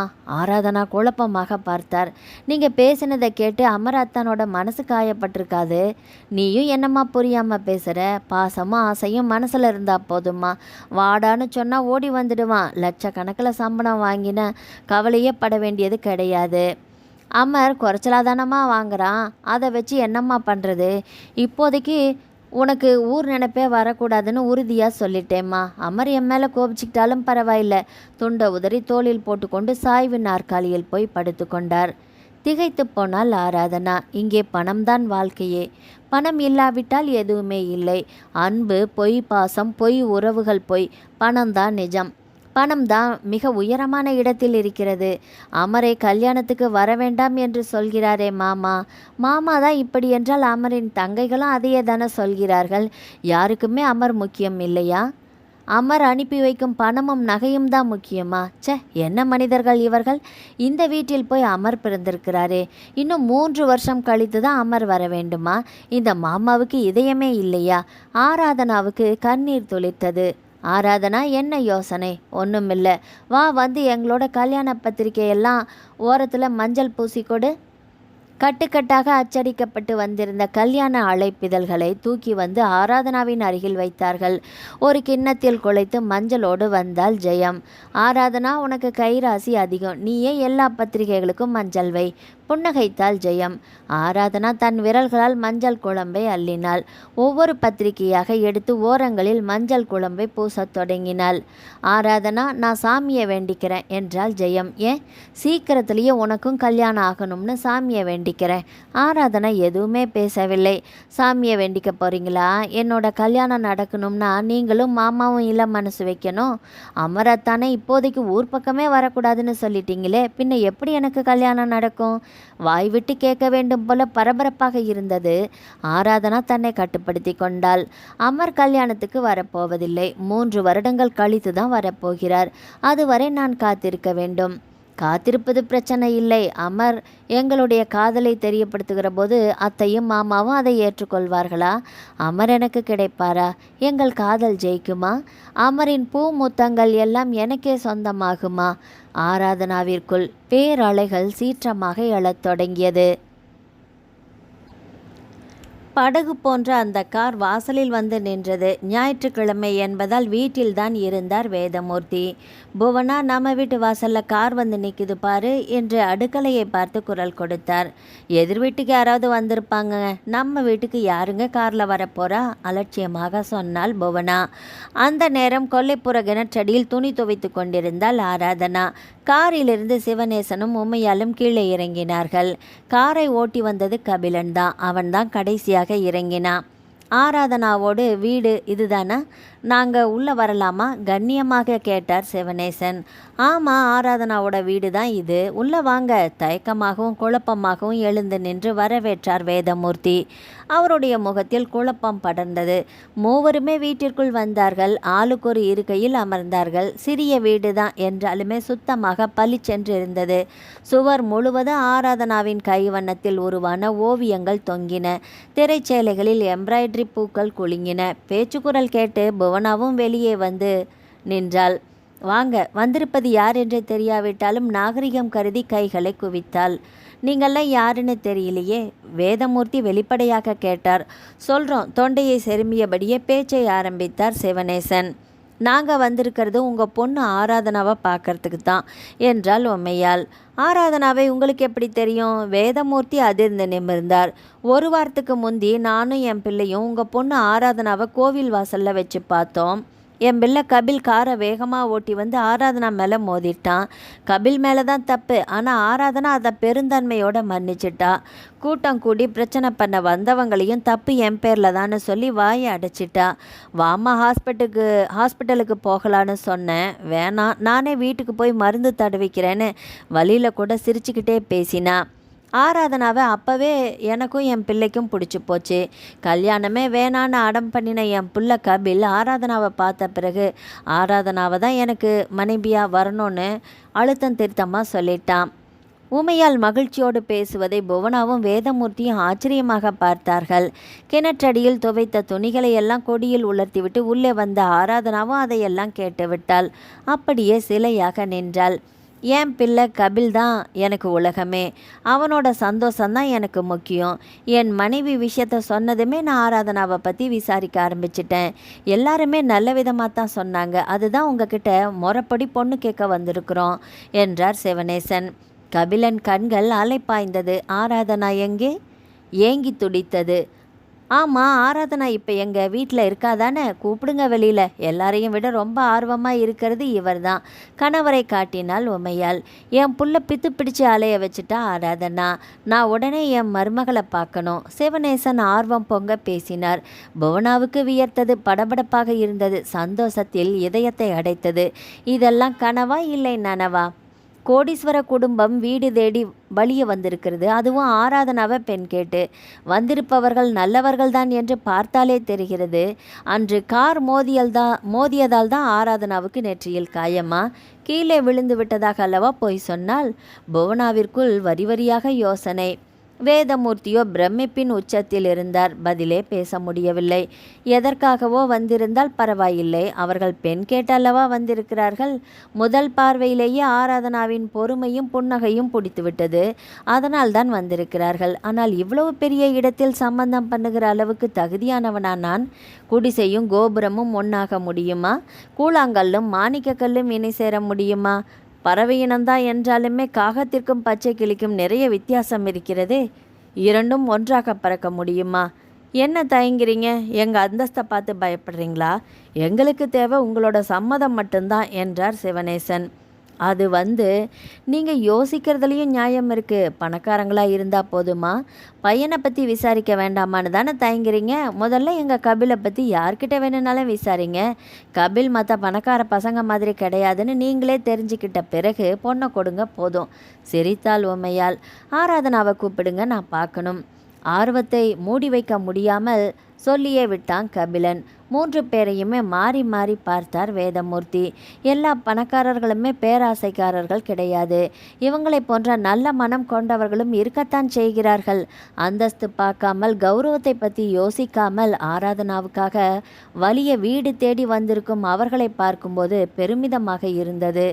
புவனா, என்னங்க? ஆராதனாவை கூப்பிட. இதோ புவனா அங்கிருந்து நகர்ந்து உள்ளே வந்தாள். அடுக்களை வாசல் ஓரமாக உட்புறமாக நின்றிருந்த ஆராதனாவை பார்த்து புன்னகைத்தாள். ஆராதனா, நீ அதிர்ஷ்டசாலி. அம்மா, எல்லாத்தையும் கேட்டுக்கிட்டு தானே இருந்த? பூரிப்பாக சிரித்தாள். அம்மா, மாப்பிள்ளை அம்சமாக இருக்கிறாரு, உனக்கு நல்ல பொருத்தம். என்னம்மா உளர்ற? உண்மையைத்தான் சொல்கிறேன். உன்னை பொண்ணு கேட்டு வந்திருக்காங்கடி, வெளியில் வா முதல்ல. உன்னை பார்க்கணுன்னு தவிக்கிறாங்க. ஆராதனாவின் கையை பற்றி வெளியே இழுத்தாள் புவனா. பொம்மை மாதிரி அவள் பின்னால் வந்து நின்றாள் ஆராதனா. இதென்ன புது சிக்கல்? என்னை பிடித்திருக்கிறதா? பெண் கேட்டு வந்திருக்கிறார்களா? ஆராதனா அப்போதே அந்த சம்பவத்தை மறந்துவிட்டாள். கபிலன் முகம் கூட நினைவில் இல்லை. ஆனால் கபிலனும் அவனுடைய அம்மாவும் பார்த்ததுமே தங்களை பிடித்து போய்விட்டதாக சொன்னபோது சந்தோஷத்துக்கு பதில் பயத்தை தான் வரவழைத்தது. இதெல்லாம் எங்கே போய் முடியுமோ? அமர் இருக்கும் இதயத்தில் இன்னொருவனுக்கு இடம் தர இயலுமா? அம்மாடி ஆராதனா, நல்லா இருக்கியாம்மா? எங்களை நீ அப்போவே மறந்திருப்ப, ஆனால் உன்னை எங்களால் மறக்கவே முடியலம்மா. என் புள்ள உன்னை பார்த்ததுலேருந்து ரொம்பவே மாறிட்டாம்மா, மனசை விட்டுட்டாம்மா. அதுதான் வீடு தேடி வந்திருக்கோம். உங்கள் அப்பாவும் அம்மாவும் சம்மதிச்சாங்கன்னா இப்போவே கூட்டிகிட்டு போயிடுவோம். கனிவாக சாந்தமாக சிரித்தபடியே ஆராதனாவின் கையை மென்மையாக பற்றி தன்னருகே இழுத்தாள் உமையாள். ஆராதனாவுக்கு பேசவே முடியவில்லை. என்ன பேசுவது? இவர்களிடம் பேச என்ன இருக்கிறது? ஆராதனா, நான் தான் கபிலோட டாடி. தானாகவே தன்னை அறிமுகப்படுத்தி கொண்டார் சிவனேசன். காயமெல்லாம் ஆறிடுச்சு ஆராதனா? ஆர்வமாக, அக்கறையாக, காதலாக, தவிப்பாக, ஏக்கமாக, குறுகுறுப்பாக பார்த்தான் கபிலன். ஆராதனாவுக்கு உடம்பு நடுங்கியது. பார்த்தா நல்லவங்களா பணக்காரங்களா தெரியுறாங்க. நீ ஒன்றுமே பேசாமல் நின்னா அவங்கள அலட்சியப்படுத்துறதா நினச்சிடுவாங்க. ஏதாவது பேசேண்டி? காதோரம் குனிந்து கிசுகிசுப்பாக்க சொன்னாள் புவனா. ஆராதனா அப்போதுமே பேசவில்லை. ஏம்மா அமைதியாக இருக்க? எங்கள் கபில உனக்கு பிடிச்சிருக்கா இல்லையா என்றாள் உமையாள். ஆராதனா அதற்கு மேல் அங்கே நிற்க முடியாமல் விறுவிறு என்று கொல்லைப்புறத்தை நோக்கி ஓடினாள். வெக்கப்படுறா போல இருக்கு. அவர்களை சமாதானப்படுத்துவது மாதிரி பார்த்தாள் புவனா. பரவாயில்லை, கபிலை பற்றி விசாரித்த பிறகு உங்கள் முடிவை சொல்லுங்கள், உடனடியாக நிச்சயத்தை வச்சுக்கலாம். மூவரும் புன்னகையோடு எழுந்தார்கள். யோசிச்சு சொல்கிறேன், தலையை ஆட்டினார் வேதமூர்த்தி. கபிலன் ஆராதனா ஓடிய திசையையே திரும்பி திரும்பி பார்த்தான். அவனுக்கு அங்கிருந்து கிளம்பவே மனமில்லை. தேவதையே, இன்னும் கொஞ்ச நேரம் என் அருகில் நின்றால் என்ன? உன் மூச்சு காற்றாவது என் மீது படுமே. இதயம் காதலால் துள்ளி குதித்தது. டக் டக் குதிரை வருகிறது. வேகமாக ஓடி வருகிறது. குதிரையின் மீது அமர்ந்திருக்கிறான் முரட்டு இளைஞன் ஒருவன்.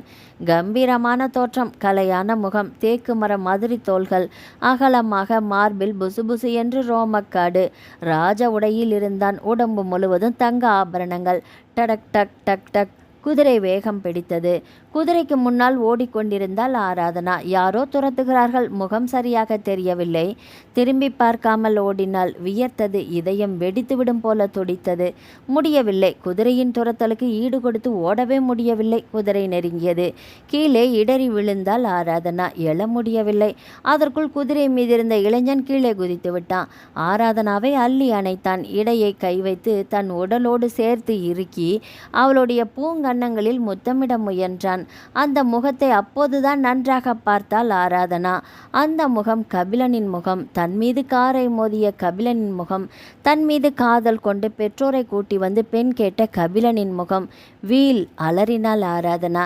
திடுக்கிட்டு கண் விழித்தாள். அப்போது நள்ளிரவு 12:30 மணி. உடம்பு வியர்வையில் நனைந்திருந்தது. கனவு, அத்தனையும் கனவு.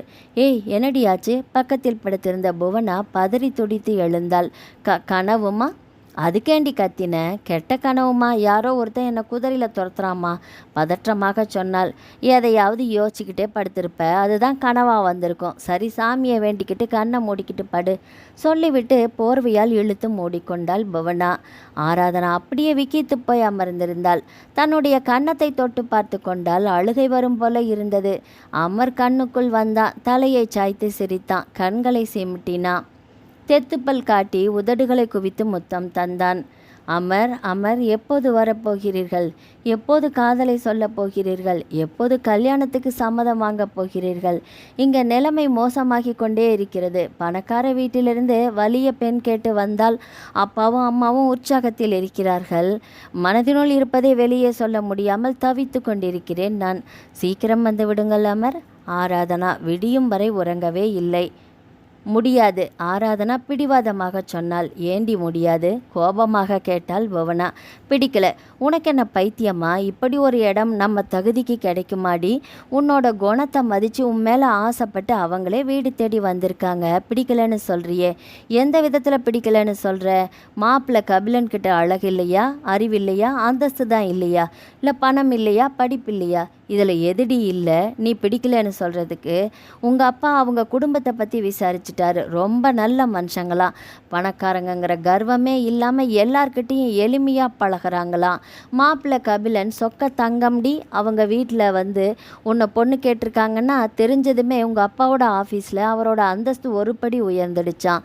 ஒவ்வொருத்தர் வாழ்க்கையிலையும் அதிர்ஷ்டம் ஒரு தடவை தான் வழியில் வந்து கதவை தட்டும்.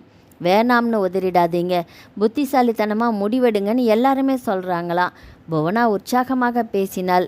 கபிலன் வீட்டிலிருந்து வந்து ஆராதனாவை பெண் கேட்டு போனதிலிருந்தே அவள் அவளாகவே இல்லை. கார், பங்களா, வசதியான வாழ்க்கை ஆராதனாவுக்கு கிடைக்கப் போகிறது என்ற கனவுகளில் இருந்தாள். நீ அவரை மாப்பிள்ளைன்னு சொல்கிறத கேட்குறப்ப எனக்கு எரிச்சலாக இருக்குது. ஆராதனாவின் குரலில் வருத்தம் வழிந்தது. ஓன் கழுத்தில் தாலி கட்ட போகிறவரை மாப்பிள்ளைன்னு சொல்லாமல் வேற என்னன்னு சொல்கிறதா? முடிவே பண்ணிட்டீங்களா? முடிவு பண்ணியாச்சு. அந்த கபிலன் தான் இந்த வீட்டு மாப்பிள்ளை. அம்மா, அவசரப்படாத. நல்லா நிதானமாக யோசித்து எல்லார்கிட்டையும் தெளிவாக விசாரித்த பிறகு தான் இந்த முடிவையே எடுத்திருக்கோம். ஆராதனாவுக்கு சுரீர் என்றிருந்தது. இப்படியெல்லாம் நடக்கும் என்று அவள் எதிர்பார்க்கவே இல்லை. எதிர்பார்த்திருந்தால் அன்றே தன் மீது கபிலன் காரை மோதிய போதே அவனை கண்டபடி திட்டியிருப்பாள். அப்போது சாந்தமாக பேசியது தான் தவறு. அதனால்தான் அவனும் அவளுடைய அம்மாவும் பெண் கேட்டு வீடு வரை வந்து விட்டார்கள். அப்பாவுக்கும் பிடித்துவிட்டது, அம்மாவுக்கும் பிடித்துவிட்டது. இனி என்ன செய்வது? எப்படி நிராகரிப்பது? உண்மையை சொல்லிவிடலாமா? நான் அமரை காதலிக்கிறேன் என்ற உண்மையை சொல்லிவிடலாமா? சொன்னால் என்னாகும்? இன்னும் பிரச்சனை பெரிதாகும். இரு வீட்டிற்கும் விஷயம் தெரிந்து கொந்தளிப்பு ஏற்படும். அமரிடம் சம்மதம் கேட்காமல் நானாக எப்படி காதலை வெளியே சொல்ல முடியும்? இந்த பிரச்சனையை அமரிடமே விட்டுவிடலாம். அமரே முடிவெடுக்கட்டும். ஆராதனா, உங்கள் அப்பா ஆஃபீஸ்லேருந்து வந்ததுமே 2 பேரும் மாப்பிள்ளை கபிலன் வீட்டுக்கு போக போகிறோம். எங்கள் சம்மதத்தை சொல்ல போகிறோம். அம்மா, நான் கோவிலுக்கு போயிட்டு வந்துடுறேன், நீ பத்திரமா இரு. கிண்ணத்தில் நெய்யையும் தீப்பெட்டியையும் எடுத்துக்கொண்டு கிளம்பினாள் புவனா. முன்பெல்லாம் கோயிலுக்கே போக மாட்டாள். வற்புறுத்தி கூப்பிட்டாலும் வரமாட்டாள். இப்போது சாமி கும்பிட போகிறாளாம். வலிய வந்திருக்கும் வரன் கை நழுவி விடக்கூடாதே, அந்த பயம் போலும். ஆராதனாவுக்கு சிரிப்பதா அழுவதா ஒன்றுமே புரியவில்லை. இந்த பூமாலை யாருக்கு? இந்த பொக்கிசம் யாருக்கு? இந்த வண்ண கனவுகள் யாருக்கு? இந்த சொர்க்கம் யாருக்கு? இந்த கவிதை யாருக்கு? அமருக்கா? கபிலனுக்கா? காதலித்தவனுக்கா? கண்ணால் ரசித்தவனுக்கா? உயிருக்குயிராக நேசித்தவன், கண்ணில் நிறைந்தவன், மனதுக்குள் வாழ்பவன், எப்படி தொலைவில் இருக்க நேற்று வந்தவன் மாலை சூட பார்க்கிறானே. அழுது கொண்டே படுத்திருந்தாள் ஆராதனா. அமரின் தங்கைகளின் கல்யாணத்துக்கு இன்னும் 2 நாட்களே இருந்தது. அமர் கல்யாணத்துக்கு வருவாரா மாட்டாரா? வராமல் போய்விட்டால் தான் கதி என்ன ஆகுவது? அமரின் அப்பா அவரை கல்யாணத்திற்கே வரக்கூடாது என்று உறுதியாக சொல்லியிருக்கிறார். அமர் கல்யாணத்துக்கு வருவதை யாருமே விரும்பவில்லை. இத்தகைய சூழ்நிலையில் மனசு வெறுத்து போய் அமரும் கல்யாணத்துக்கு வராமலே இருந்துவிட்டால் ஆராதனாவுக்கு இதயம் அடைத்தது. முள்ளில் விழுந்து கிளியாக துடித்து கொண்டிருந்தாள். வேதமூர்த்தியும் புவனாவும் கபிலனின் வீட்டிற்கு போயிருந்தார்கள். ஆராதனாவின் சம்மதத்தை அவர்கள் கேட்கவே இல்லை. பணக்காரையிடம் குணமான மாப்பிள்ளை வலிய தேடி வந்து பெண் கேட்கிறார்கள். விசாரித்த வரையில் சிவநேசனை பற்றியோ கபிலனை பற்றியோ யாருமே எந்த குறையும் கூறவே இல்லை. நிறைவாக பெருமையாகத்தான் சொன்னார்கள். இதுபோல ஒருவன் தவமிருந்தாலும் கிடைக்காது. உதறி எறிய யாருக்கு தான் மனசு வரும்? அவர்களும் சராசரி மனிதர்கள் தானே. எல்லா பெற்றோர்களுமே தங்களுடைய பெண் வசதியான வாழ்க்கை வாழ வேண்டும் என்று தானே விரும்புவார்கள்.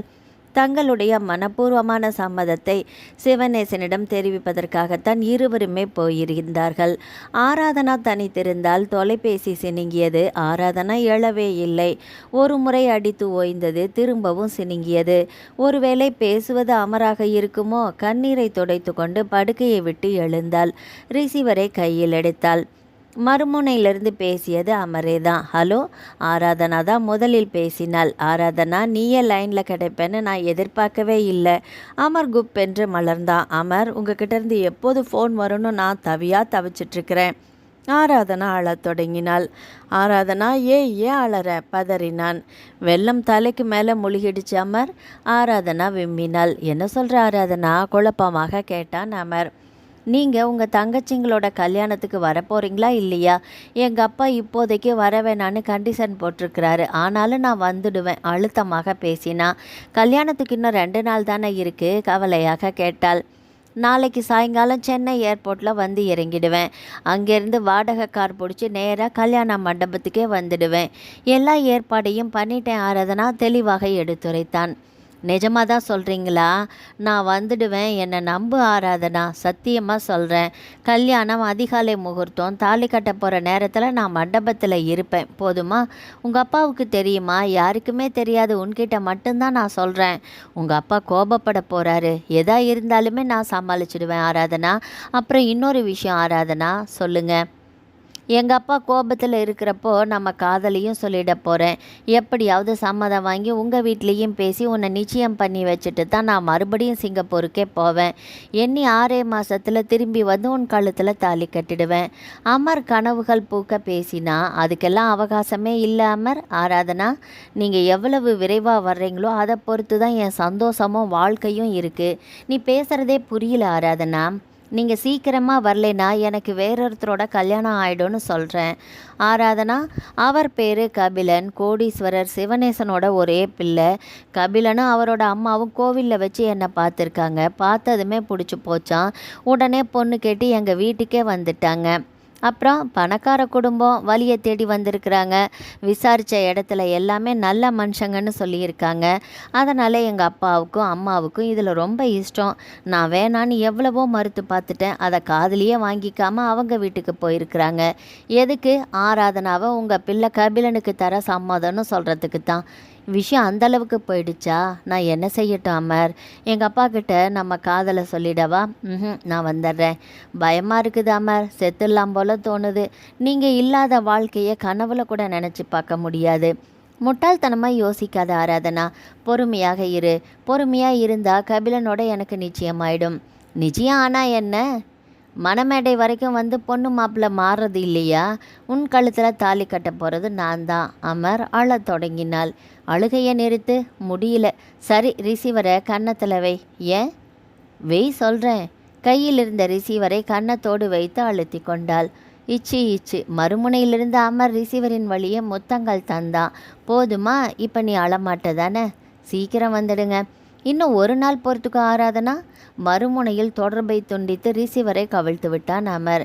கண்ணீரோடு ரிசீவரையே வெறித்து பார்த்தாள் ஆராதனா. இன்னும் ஒரு நாள் பொறுத்துக்கோ ஆராதனா. அமரின் குரல் மனதுக்குள் ஒலித்து கொண்டே இருந்தது. பரபரப்பாக ஏங்கிக் கொண்டிருந்தாள் புவனா. கேரட் அல்வா, காலிஃப்ளவர் பக்கோடா, பாதாம் கீர் என்று விதவிதமாக தயார் பண்ணி கொண்டிருந்தாள். வேதமூர்த்தி வாசலுக்கும் கூடத்துக்குமாக நடந்து கொண்டிருந்தார். ஆராதனாவுக்கு ஒன்றும் விளங்கவில்லை. கபிலன் வீட்டுக்கு போனவர்கள் உடனேயே திரும்பிவிட்டார்கள். ஆராதனா அவர்களிடம் எதுவுமே விசாரிக்கவில்லை. அங்கே என்ன நடந்தது என்று தெரிந்து கொள்ளவும் விரும்பவில்லை. அம்மாவிடமும் அப்பாவிடமும் முகம் கொடுத்தே பேசவும் இல்லை. அறைக்குள்ளேயே இருந்தாள். உள்மனதுக்குள் இனம் புரியாத ஒரு பயம் வாட்டி வதைத்தது. ஏதோ நடக்கப் போகிறது, என்னவென்று தெரியவில்லை. அரைக்கதவை திறந்து கொண்டு உள்ளே வந்தாள் புவனா. அவளுடைய கையில் பந்தாக குண்டு மல்லிகைப்பூ. ஆராதனா, புது சேலையை எடுத்து கட்டிக்கோ, இந்த பூவை தலையில் வச்சுக்கோ. எதுக்குமா இதெல்லாம்? அவங்கெல்லாம் வர்றாங்கடி. யார்? மாப்பிள்ளை, அவரோட அப்பா அம்மா எல்லாருமே வர்றாங்க. உன்னை நிச்சயம் பண்ண போகிறாங்க. திடுக்கிட்டு நிமிர்ந்தாள் ஆராதனா. அம்மா, எங்களோட சம்மதத்தை போய் தெரிவித்ததுமே பூரிச்சு போயிட்டாங்க. இன்றைக்கே நிச்சயத்தை எளிமையாக முடிச்சுடுவோம், கல்யாணத்தை வெகு விமர்சையாக நடத்திக்கலான்னு சொல்லிட்டாங்க. எங்களால் மறுக்க முடியல. சரின்னு தலையாட்டிட்டோம். அம்மா, என்னம்மா நடக்குதுங்க? பயப்படாத, நல்லது தான் நடக்க போகுது. அம்மா வேணாம்மா, நான் சொல்கிறத கேளுமா. நான் எதையும் கேட்க தயாராக இல்லை. இந்த கல்யாணம் நடக்காதுமா. ஏண்டி நடக்காது? வாயை மூடு, அபசகுணமாக பேசாத. எரிச்சலாக கத்தினாள் புவனா. இந்த பூவை வாங்கிக்கோ. எனக்கு அடுக்கலையில் ஏகப்பட்ட வேலை இருக்குது. பூப்பந்தை ஆராதனாவின் கையில் திணித்துவிட்டு ஓடி போனாள் புவனா. கையில் இருந்த மல்லிகை பூப்பந்து எப்போதோ வாசித்த கவிதையை ஞாபகப்படுத்தியது. மல்லிகை பூவாக மாறணும், உன் கூந்தலில் நீ சூடணும், நறுமணமாக உன் நாசியின் வழியே ஊடுருவி உயிரில் கலக்கணும், உதிர்ந்தாலும் உன் பாதங்கள் மிதிக்கணும். அப்போதே இந்த பிறவி பயனை அடைவேன் நான். யாரோ எழுதிய கவிதை. ஆராதனா ரசித்த கவிதை. அமரின் நினைப்பை அள்ளி வழங்கிய கவிதை. அள வைத்த கவிதை. ஆராதனா கண்ணீரோடு நிற்க வாசலில் கார் வந்து நின்றது. கபிலன் வீட்டார் இறங்கிக் கொண்டிருந்தார்கள். சொந்தங்களை அழைக்கவில்லை, நண்பர்கள் வரவில்லை. இரு வீட்டார் மட்டுமே இருந்தார்கள். எளிமையான முறையில் நிச்சயம் முடிந்தது. சிவனேசனும் வேதமூர்த்தியும் தாம்பூலத்தட்டை மாற்றிக்கொண்டார்கள். கபிலன் ஆராதனாவிற்காக மாம்பழ வண்ணத்தில் பட்டு சேலை வாங்கி வைத்திருந்தான். விலை உயர்ந்த சேலை. மாம்பழ வண்ணத்தில் அரக்கு கலர் பார்டர் போட்ட சேலை. வேண்டா வெறுப்பாக அந்த சேலையை கட்டிக்கொண்டாள் ஆராதனா. தன் கையினாலேயே ஆராதனாவின் தலையில் நிறைய பூச்சரத்தை சூடிவிட்டாள் உமையால். ஆராதனா சிலை போல அமர்ந்திருந்தால் இமைகள் ஓரங்களில் கண்ணீர் துளிர்த்தது. நடக்கட்டும், நிச்சயதார்த்தம் தானே நடக்கிறது, நடக்கட்டும், தாராளமாக நடக்கட்டும். மணமேடை வரை வந்து தாலி கட்டும் நேரத்தில் கூட பொண்ணும் மாப்பிள்ளையும் மாறுவது இல்லையா? அமர் வந்து விடுவார். அமர்தான் தன் கழுத்தில் தாலி கட்டுவார். ஆராதனாவுக்கு அமர் மீது அழுத்தமான நம்பிக்கை இருந்தது. அதனால்தான் நிச்சயதார்த்தம் நடந்தபோது எதிர்ப்பே தெரிவிக்கவில்லை. ஆராதனா கன்னத்தை வருடினால் உம்மையால். ஏன் உம்முன்னு இருக்க? இல்லையே, நல்லா தானே இருக்கேன், கொஞ்சம் சிரியேன். கசப்பாய் சிரித்தாள். கையை நீட்டு ஆராதனா, என் புள்ள கபில் உனக்கு மோதிரம் மாட்டி விடணும்னு ஆசைப்படுறான். சட்டை பையிலிருந்து சிறிய வெல்வெட் பெட்டியை வெளியே எடுத்தான் கபிலன். நகை பெட்டியை திறந்தான். அழகான வைர மோதிரம் பளிச்சிட்டது. கண்களை பறித்தது. ஆராதனா கைவிரலை நீட்டினாள். கபிலன் அந்த வைர மோதிரத்தை அவளுடைய விரலில் மாட்டிவிட்டான். விழுங்குவது மாதிரி அவளையே பார்த்தான். ஆராதனாவுக்கு முகமெல்லாம் வியர்த்தது. விரல்கள் நடுங்கியது. ஆராதனா, எங்க கூட எதுவுமே பேச மாட்டியா? பயமா, வெக்கமா, இல்லை மறுபடியும் காரை கொண்டு வந்து மோதி விட்டானா என்ன பண்ணுறதுன்னு யோசிக்கிறியா? சன்னமான குரலில் கேட்டான் கபிலன். ஆராதனா பதில் பேசாமல் தலையை குனிந்து கொண்டாள். சிங்கப்பூரிலிருந்து அமர் கிளம்பிய பயணிகள் விமானம் சரியாக இரவு 1 மணிக்கெல்லாம் சென்னை விமான நிலையத்திற்கு வந்திருக்க வேண்டும். ஆனால் வரவில்லை. விமானத்தில் ஏற்பட்ட இயந்திர கோளாறு காரணமாக நள்ளிரவு 12 மணிக்கு தான் வந்து சேர்ந்தது. பொழுது விடிந்தால் அனிதாவுக்கும் அபர்ணாவுக்கும் கல்யாணம். அதுவும் அதிகாலை முகூர்த்தம். இவ்வளவு கஷ்டப்பட்டு வந்தது வீணோ? கல்யாணத்தை பார்க்க முடியாமல் போய்விடுமோ? தான் வருவதை அம்மாவிடம் கூட தெரிவிக்காமல் கிளம்பி வந்தாயிற்று. சொல்லாமல் கொள்ளாமல் தாலி கட்டும் நேரத்தில் கல்யாண மண்டபத்திற்குள் போய் நுழைய வேண்டும் என்று ஆசைப்பட்டது நடக்காதோ? ஆராதனா வேறு எதிர்பார்த்து காத்து கொண்டிருப்பாளே. வந்து விடுவேன், நிச்சயம் வந்து விடுவேன் என்றேனே. அமருக்கு அழுகை வரும் போல இருந்தது. விமான நிலையத்தை விட்டு வெளியே வந்தான். வாடகை கார் பிடித்தான். பெட்டியோடு ஏறி அமர்ந்தான். டிரைவர், காலையில் 7 மணிக்கு என் தங்கைகளுக்கு கல்யாணம். தாலி கட்டுறதுக்குள்ளே என்னை கூட்டி போய் கல்யாண மண்டபத்தில் விட்டுடுங்க. எந்த ஊர் சார்? தஞ்சாவூர். சிங்கப்பூர்லேருந்து திருச்சி ஏர்போர்ட்டில் வந்து இறங்கியிருக்கலாமே சார். அவசரத்துக்கு டிக்கெட் கிடைக்கல, சென்னை ஃப்ளைட் தான் கிடைச்சது, அதுதான் தவிப்பாக சொன்னான் அமர். என்னால் முடிஞ்ச அளவுக்கு முயற்சி பண்ணுறேன் சார். டிரைவர் காரை கிளப்பினான். வேகத்தை கூட்டினான். கண்களை மூடிக்கொண்டு பின் இருக்கையில் சாய்ந்து கொண்டா அமர். கல்யாணம் முடிவதற்குள் மண்டபத்திற்கு போய்விட முடியுமா? வினாக்குறி பெரிதாக எழுந்தது. கல்யாண மண்டபம். அனிதாவுக்கும் அபர்ணாவுக்கும் கல்யாணம் முடிந்திருந்தது. புதுமண தம்பதியர் மாலையும் கழுத்துமாக அக்னியை வலம் வந்து கொண்டிருந்தனர். கணபதியும் ஜெயமும் மனம் குளிர குளிர அந்த காட்சியை பார்த்து கொண்டிருந்தனர். வீடியோ கேமராக்களின் வெளிச்சமலை மணமக்களை நனைய வைத்தது. உறவினர்களும் நண்பர்களும் பரிசு பொருள்களோடு மணமேடையை முற்றுகையிட்டனர். ஆராதனா கல்யாண மண்டபத்தின் வாசல் ஓரமாக நின்றிருந்தாள். அமரர் வரவில்லையே. ஏன்? எதனால்? என்னாயிற்று? வந்து விடுவேன் என்றாரே, உறுதியாக சொன்னாரே, நம்பிக்கையாக சொன்னாரே, ஏன் வரவில்லை? ஒருவேளை என்னை சமாதானப்படுத்துவதற்காக சொல்லியிருப்பாரோ? சேச்சே, அமர் அப்படிப்பட்டவரே இல்லை. அமருக்கு பொய் சொல்லவே தெரியாது. ஆராதனாவுக்கு தவிப்பு கூடியது, படபடப்பு கூடியது, அழுகை கூடியது. அமர், அமர், அமர், என்னாயிற்று அமர்? வார்த்தை தவற மாட்டீர்களே அமர். ஆராதனாவின் மனம் நிலை கொள்ளாமல் தவித்தது. உள்ளுக்குள் உடைந்து சிதறி அழத் தொடங்கினாள். முடிந்துவிட்டது. அனிதாவுக்கும் அபர்ணாவுக்கும் கல்யாணம் முடிந்து இன்றோடு 3 நாட்கள் முடிந்துவிட்டது. அமரை பற்றிய எந்த தகவலும் தெரியவே இல்லை. நேரிலும் வரவில்லை. தொலைபேசி மூலமாகவும் தொடர்பு கொள்ளவில்லை. அமரின் நினைப்பாகவே இருந்தது. அமருக்கு என்னாயிற்று? ஆராதனாவில் சரியாக சாப்பிடவும் முடியவில்லை, உறங்கவும் முடியவில்லை. கண்ணாலா, வருவாயா? என் கைவிரல்கள் ஒவ்வொன்றையும் பிடித்து செல்லமாக கடிப்பாயா? காதோறும் மூச்சு காற்று உரச நீ முத்தம் தருவாயா? அமரை நினைத்ததுமே மனதினுள் கவிதை ஓடியது. யாரோடும் பேசாமல் அறைக்குள்ளேயே முடங்கி கிடந்தாள்.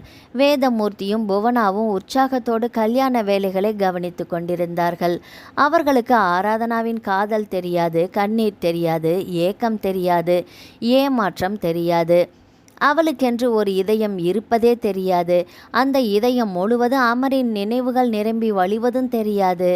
அவர்களுக்கு தெரிந்தது எல்லாமே கபிலனின் அந்தஸ்து, கபிலனின் அழகு, கபிலனின் பணம், கபிலனின் பங்களா, கபிலனின் குடும்ப கௌரவம். இது மட்டும்தான்.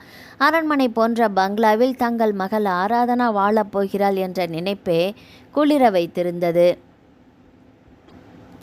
இந்த மாத கடைசியிலேயே கல்யாண நாளை குறிக்க சொல்லிவிட்டார்கள்.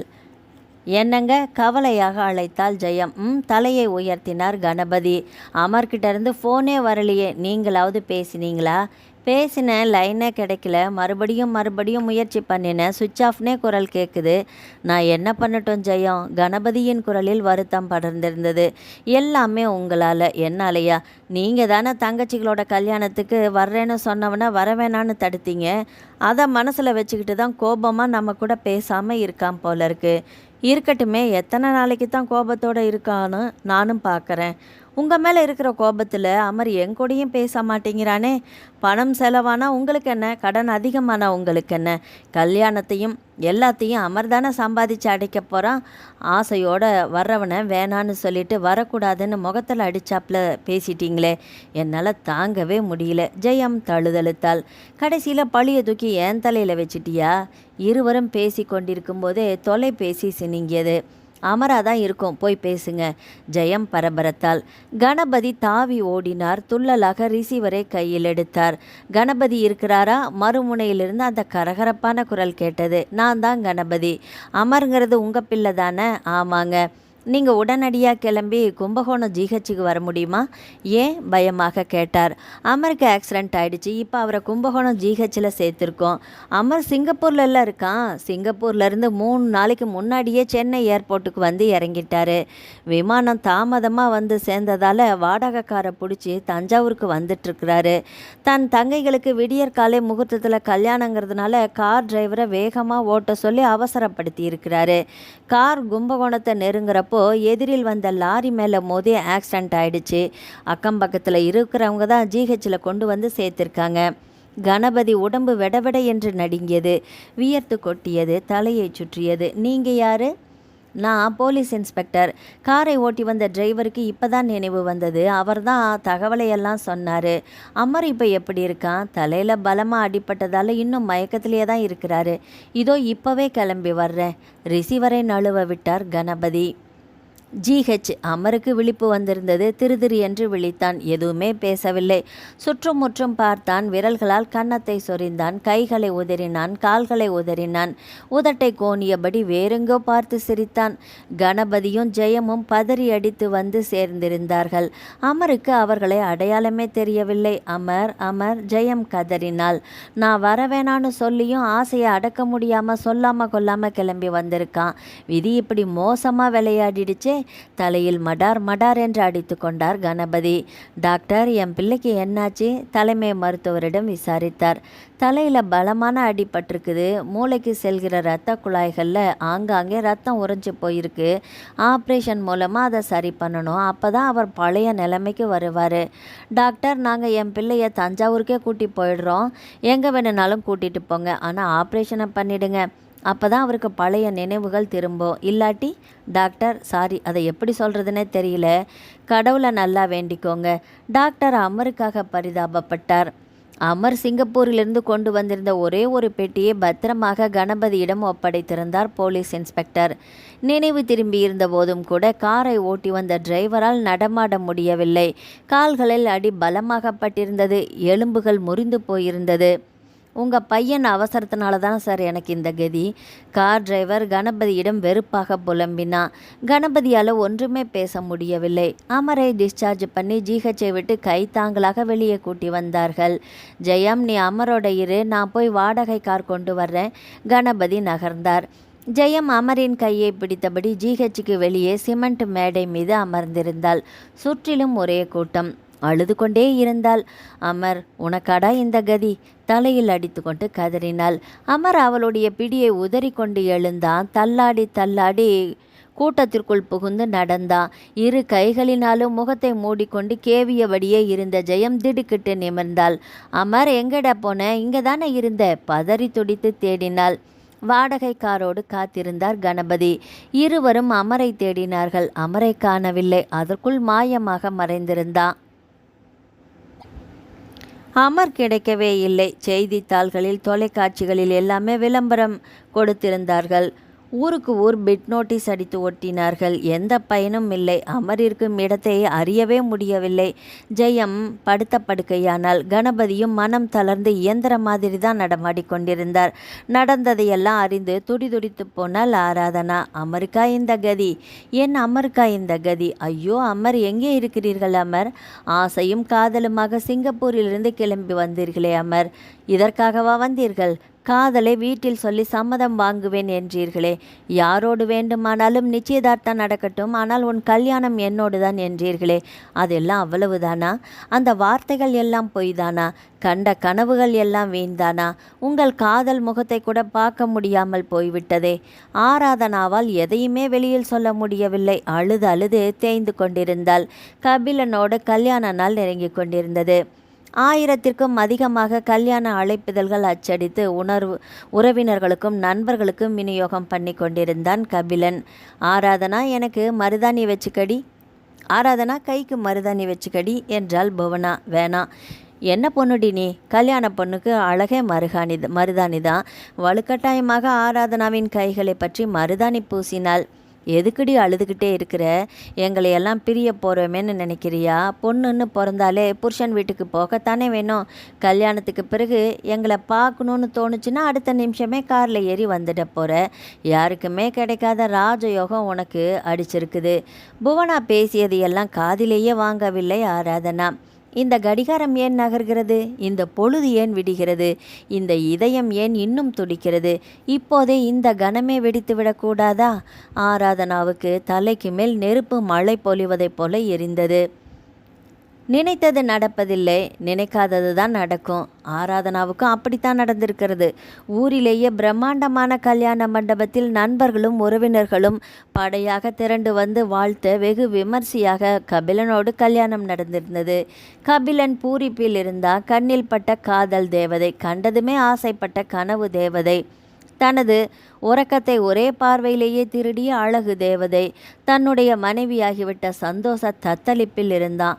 ஆராதனா தோளில் இடித்தான். கையில் மயில் கழுத்து வண்ண பட்டுச்சேலை, கழுத்து நிறைய நகைகள், தலை நிறைய பூச்சொடி, பெரிய ரோஜாப்பூ மாலையோடு தேவதையாக பிரகாசித்தாள் ஆராதனா. முகத்தில் துளி சிரிப்பில்லை, கண்களில் மணப்பெண்ணிற்குரிய வெட்கமில்லை. ஆராதனா மறுபடியும் அழைத்தான். என் ஃப்ரெண்ட்ஸுங்கெல்லாம் வந்திருக்காங்க, கொஞ்சம் சிரியேன். காதோரம் குனிந்து கிசுகிசுத்தான் கபிலன். ஆராதனா கசப்பாக சிரித்தாள். ஊமையாலும் சிவநேசனும் வந்திருந்தவர்களை எல்லாமே இன்முகத்தோடு விழுந்து விழுந்து உபசரித்து கொண்டிருந்தனர். புவனாவும் வேதமூர்த்தியும் தாங்காத உற்சாகத்தோடு கல்யாண மண்டபத்திற்குள் வலம் வந்தனர். மண்டபம் முழுவதுமே ஒரே உற்சாக வெள்ளம். ஆராதனாவோ ஊமையாக அழுதபடி. கார் ஓடிக்கொண்டிருந்தது. டிரைவர் தான் காரை ஓட்டினா. கபிலனும் ஆராதனாவும் மாலையும் கழுத்துமாக பின்னிருக்கையில் அமர்ந்திருந்தார்கள். ஆராதனா மெல்ல அழைத்தான் கபிலன். நாம் இப்போ எங்கே போகிறோம் தெரியுமா? புருவங்களை உயர்த்தினா. தெரியல. மனநல காப்பகத்திற்கு. ஏன், காவேரி கரையோரமாக இருக்கிற அந்த மனநல காப்பகத்திற்கு நான் அடிக்கடி வருவேன். அங்கே இருக்கிற எல்லாருக்குமே என்னால் முடிஞ்ச உதவிகளை எல்லாம் செய்வேன். மனசுக்கு நிம்மதியாக இருக்கும். இன்றைக்கி நம்ம கல்யாண நாள், ரொம்ப மகிழ்ச்சியான நாள். அதுதான் அங்கே இருக்கிற எல்லாருக்குமே உன் கையாலேயே இனிப்பும் மத்தியான உணவும் கொடுக்க ஏற்பாடு பண்ணியிருக்கேன். சாதாரண மனுஷங்களுக்கு செய்கிற சேவையை விட சுய நினைவு தொலைச்சவங்களுக்கு செய்கிற சேவை தான் நேரடியாக கடவுளுக்கே செய்கிற சேவை மாதிரி. கபிலன் பேசுவதை அமைதியாக கேட்டுக்கொண்டிருந்தாள் ஆராதனா. அந்த மனநல காப்பகம் வந்திருந்தது. சலசலத்து ஓடுகிற காவிரியாறு, சுற்றிலும் நிறைய மாமரங்கள். குளுமையான சூழ்நிலையில் நாலாபுரமும் பாதுகாப்பான முள்கம்பி வேலியோடு இயங்கி வந்தது அந்த மனநல காப்பகம். காப்பகத்தின் நிர்வாகி கபிலனையும் ஆராதனாவையும் ஓடி வந்து வரவேற்றார். வாழ்த்துக்கள் சார். தேங்க்யூ. சாப்பாடெல்லாம் தயாராக இருக்குது. மேடத்து கையாலேயே எல்லாருக்கும் பரிமாற சொல்லிடுங்க. கண்டிப்பா. தலையை ஆட்டியபடியே ஆராதனாவை பார்த்தான் கபிலன். வா ஆராதனா, வந்து உன் கையாலேயே சாப்பாட்டை பரிமாறு. ஆராதனா கபிலனோடு நடந்தாள். ஒரே இரைச்சல், ஒரே அழுகை, ஒரே சிரிப்பு. ஒவ்வொரு நபரும் ஒவ்வொரு விதமாக இருந்தனர். அவர்களையெல்லாம் வரிசைப்படுத்தி உட்கார வைப்பதற்குள் அங்கே வேலை பார்ப்பவர்களுக்கும் ஊழியர்களும் திணறிப் போயிருந்தார்கள். தன்னை மறந்த நிலையில் குழந்தையின் மனநிலையில் அமர்ந்திருந்த அவர்களுக்கு ஆராதனா இனிப்பையும் சாப்பாட்டையும் பரிமாறினாள். முகம் சுளிக்காது எல்லாருக்குமே பரிமாறிவிட்டாள். மேடம், அங்கே வேலை பார்க்கும் ஊழியர் கூப்பிட்டார். சொல்லுங்க, இன்னும் ஒரே ஒரு ஆளுக்கும் நீங்க தான் பரிமாறணும். எங்க அவர்? அந்த ஆள் இந்த காப்பகத்தில் வந்து சேர்ந்து கொஞ்ச நாள் தான் ஆகுது. யாருக்கும் கட்டுப்பட மாட்டான். கையில் கிடைச்சதை பொறுக்கி நம்ம முகத்திலேயே வீசுவான். திடீர்னு சிரிப்பான், திடீர்னு அழுவான், கீழே விழுந்து புரளுவான். முரட்டுத்தனம் ஜாஸ்தி. அதுதான் சங்கிலியிலேயே கட்டி போட்டு வச்சிருக்கோம். ஆராதனாவை அந்த ஊழியர் அருகில் இருந்த கீற்று கொட்டகைக்குள் அழைத்து போனார். கபிலனும் பின்னாலேயே வந்தான். இதோ இருக்கான் பாருங்க. கிட்ட போகாம எட்டியே நின்று தட்டில் இனிப்பையும் சாப்பாட்டையும் வையுங்க, அந்த ஊழியர் பயந்தபடியே சொன்னார். அவர் விரல் காட்டிய திசையில் ஆராதனாவின் பார்வை பதிந்தது. ஆடிப்போனாள். அங்கே சங்கிலியால் கட்டி கிடந்தது அமர். அமர், நீங்களா? ஆராதனா தொண்டை கிளிய அலறினாள். அமருக்கு அருகில் மண்டியிட்டு அமர்ந்தாள். அமர் அவளை கண்டு கொள்ளவே இல்லை. தலைமுடியெல்லாம் மழிக்கப்பட்டு கோரமாக தெரிந்தான். இடுப்பில் மட்டும் ஒரே ஒரு அழுக்கான துண்டு. அதே முகம், அதே கண்கள், அதே கட்டழகு தேகம், அதே அமர், அதே இதயம், அதே உயிர். ஆனால் நினைவில்லாத உயிர், நினைவில்லாத தேகம், நினைவில்லாத இதயம், நினைவில்லாத கண்கள், நினைவில்லாத முகம். பேசுங்க அமர், சிரிங்க அமர், ஆராதனான்னு கூப்பிடுங்க அமர். அமர் வேறெங்கோ வெறித்து பார்த்தான். அமர், நான் ஆராதனா, உங்கள் ஆராதனா, என்ன தெரியலையா அமர்? மணமேடையில் வந்து கூட பொண்ணும் மாப்பிள்ளையும் மாறியிருக்கு. நான் தான் உன் கழுத்தில் தாலி கட்டுவேன்னு நம்பிக்கையாக சொன்னீங்களே அமர், கடைசியாக என்னை ஏமாத்திட்டீங்களே அமர். கபிலன் திடுக்கிட்டான். ஆராதனாவை அதிர்ச்சியாக பார்த்தான். உரத்த குரலில் கேட்டான். ஆராதனா, இந்த ஆளை உனக்கு தெரியுமா? இவரை தான் நான் காதலிச்சேன். நம்ம கல்யாணத்தை நிறுத்தி என்னை கைப்பிடிக்கிறதுக்காக தான் சிங்கப்பூர்லேருந்தே கிளம்பி வந்தார். ஆனால் முகத்தில் அரைந்து கொண்டு அழுதபடியே அங்கிருந்து வெளியே ஓடினாள் ஆராதனா. மனநல காப்பகத்திற்கு வெளியே நிறுத்தி இருந்த காரில் போய் ஏறினாள். அழுதபடியே இருக்கையில் சாய்ந்தபடியே அமர்ந்தாள். கபிலனும் ஓடி வந்தான். ஆராதனா, நீ ஒருத்தரை காதலிக்கிற விஷயம் தெரிஞ்சிருந்தா நான் உன்னை நினச்சிருக்கவே மாட்டேன். சாரிம்மா, வெரி சாரி. நீயாவது என்கிட்ட இதை தெரியப்படுத்தியிருக்கலாமே. ஓகே, அதனால் என்ன? இப்போவும் ஒன்றும் மோசமில்லை. நான் இருக்கேன். உன் காதலனை எத்தனை லட்சம் வேணும்னாலும் செலவு பண்ணி குணப்படுத்துகிறேன். அவனோடையே உன்னை சேர்த்து வைக்கிறேன். இந்த கல்யாணத்தை கெட்ட கனவா நினச்சி மறந்துடு. கனிவாக, அன்பாக, ஆதரவாக சொன்னபடியே ஆராதனாவை பார்த்தான் கபிலன். ஆராதனாவிடம் அசைவில்லை. ஆராதனா, என்னாச்சுமா? பதறினா. ஆராதனாவின் தலை ஒரு பக்கமாக சரிந்தது. ஆராதனா அலறியபடியே அவளை தொட்டு தூக்கினா. ஆராதனாவின் உடல் சில்லிட்டது. அவளது இதயம் தன் துடிப்பை நிறுத்தியிருந்தது. கபிலன் வாய்விட்டு கதறத் தொடங்கினான். காதலனுக்காக அமர தீபமாகியிருந்தாள் ஆராதனா. சில சமயங்களில் உண்மை காதல் இப்படித்தான் ஆகிவிடுகிறது. புனிதமான காதல் என்று எதனால் தான் சொன்னார்களோ? நாவல் முடிவடைந்தது. ஆதரவளித்த அனைத்து உள்ளங்களுக்கும் நன்றி. மீண்டும் அடுத்த ஒரு நாவல் பதிவில் சந்திக்கலாம். வணக்கம்.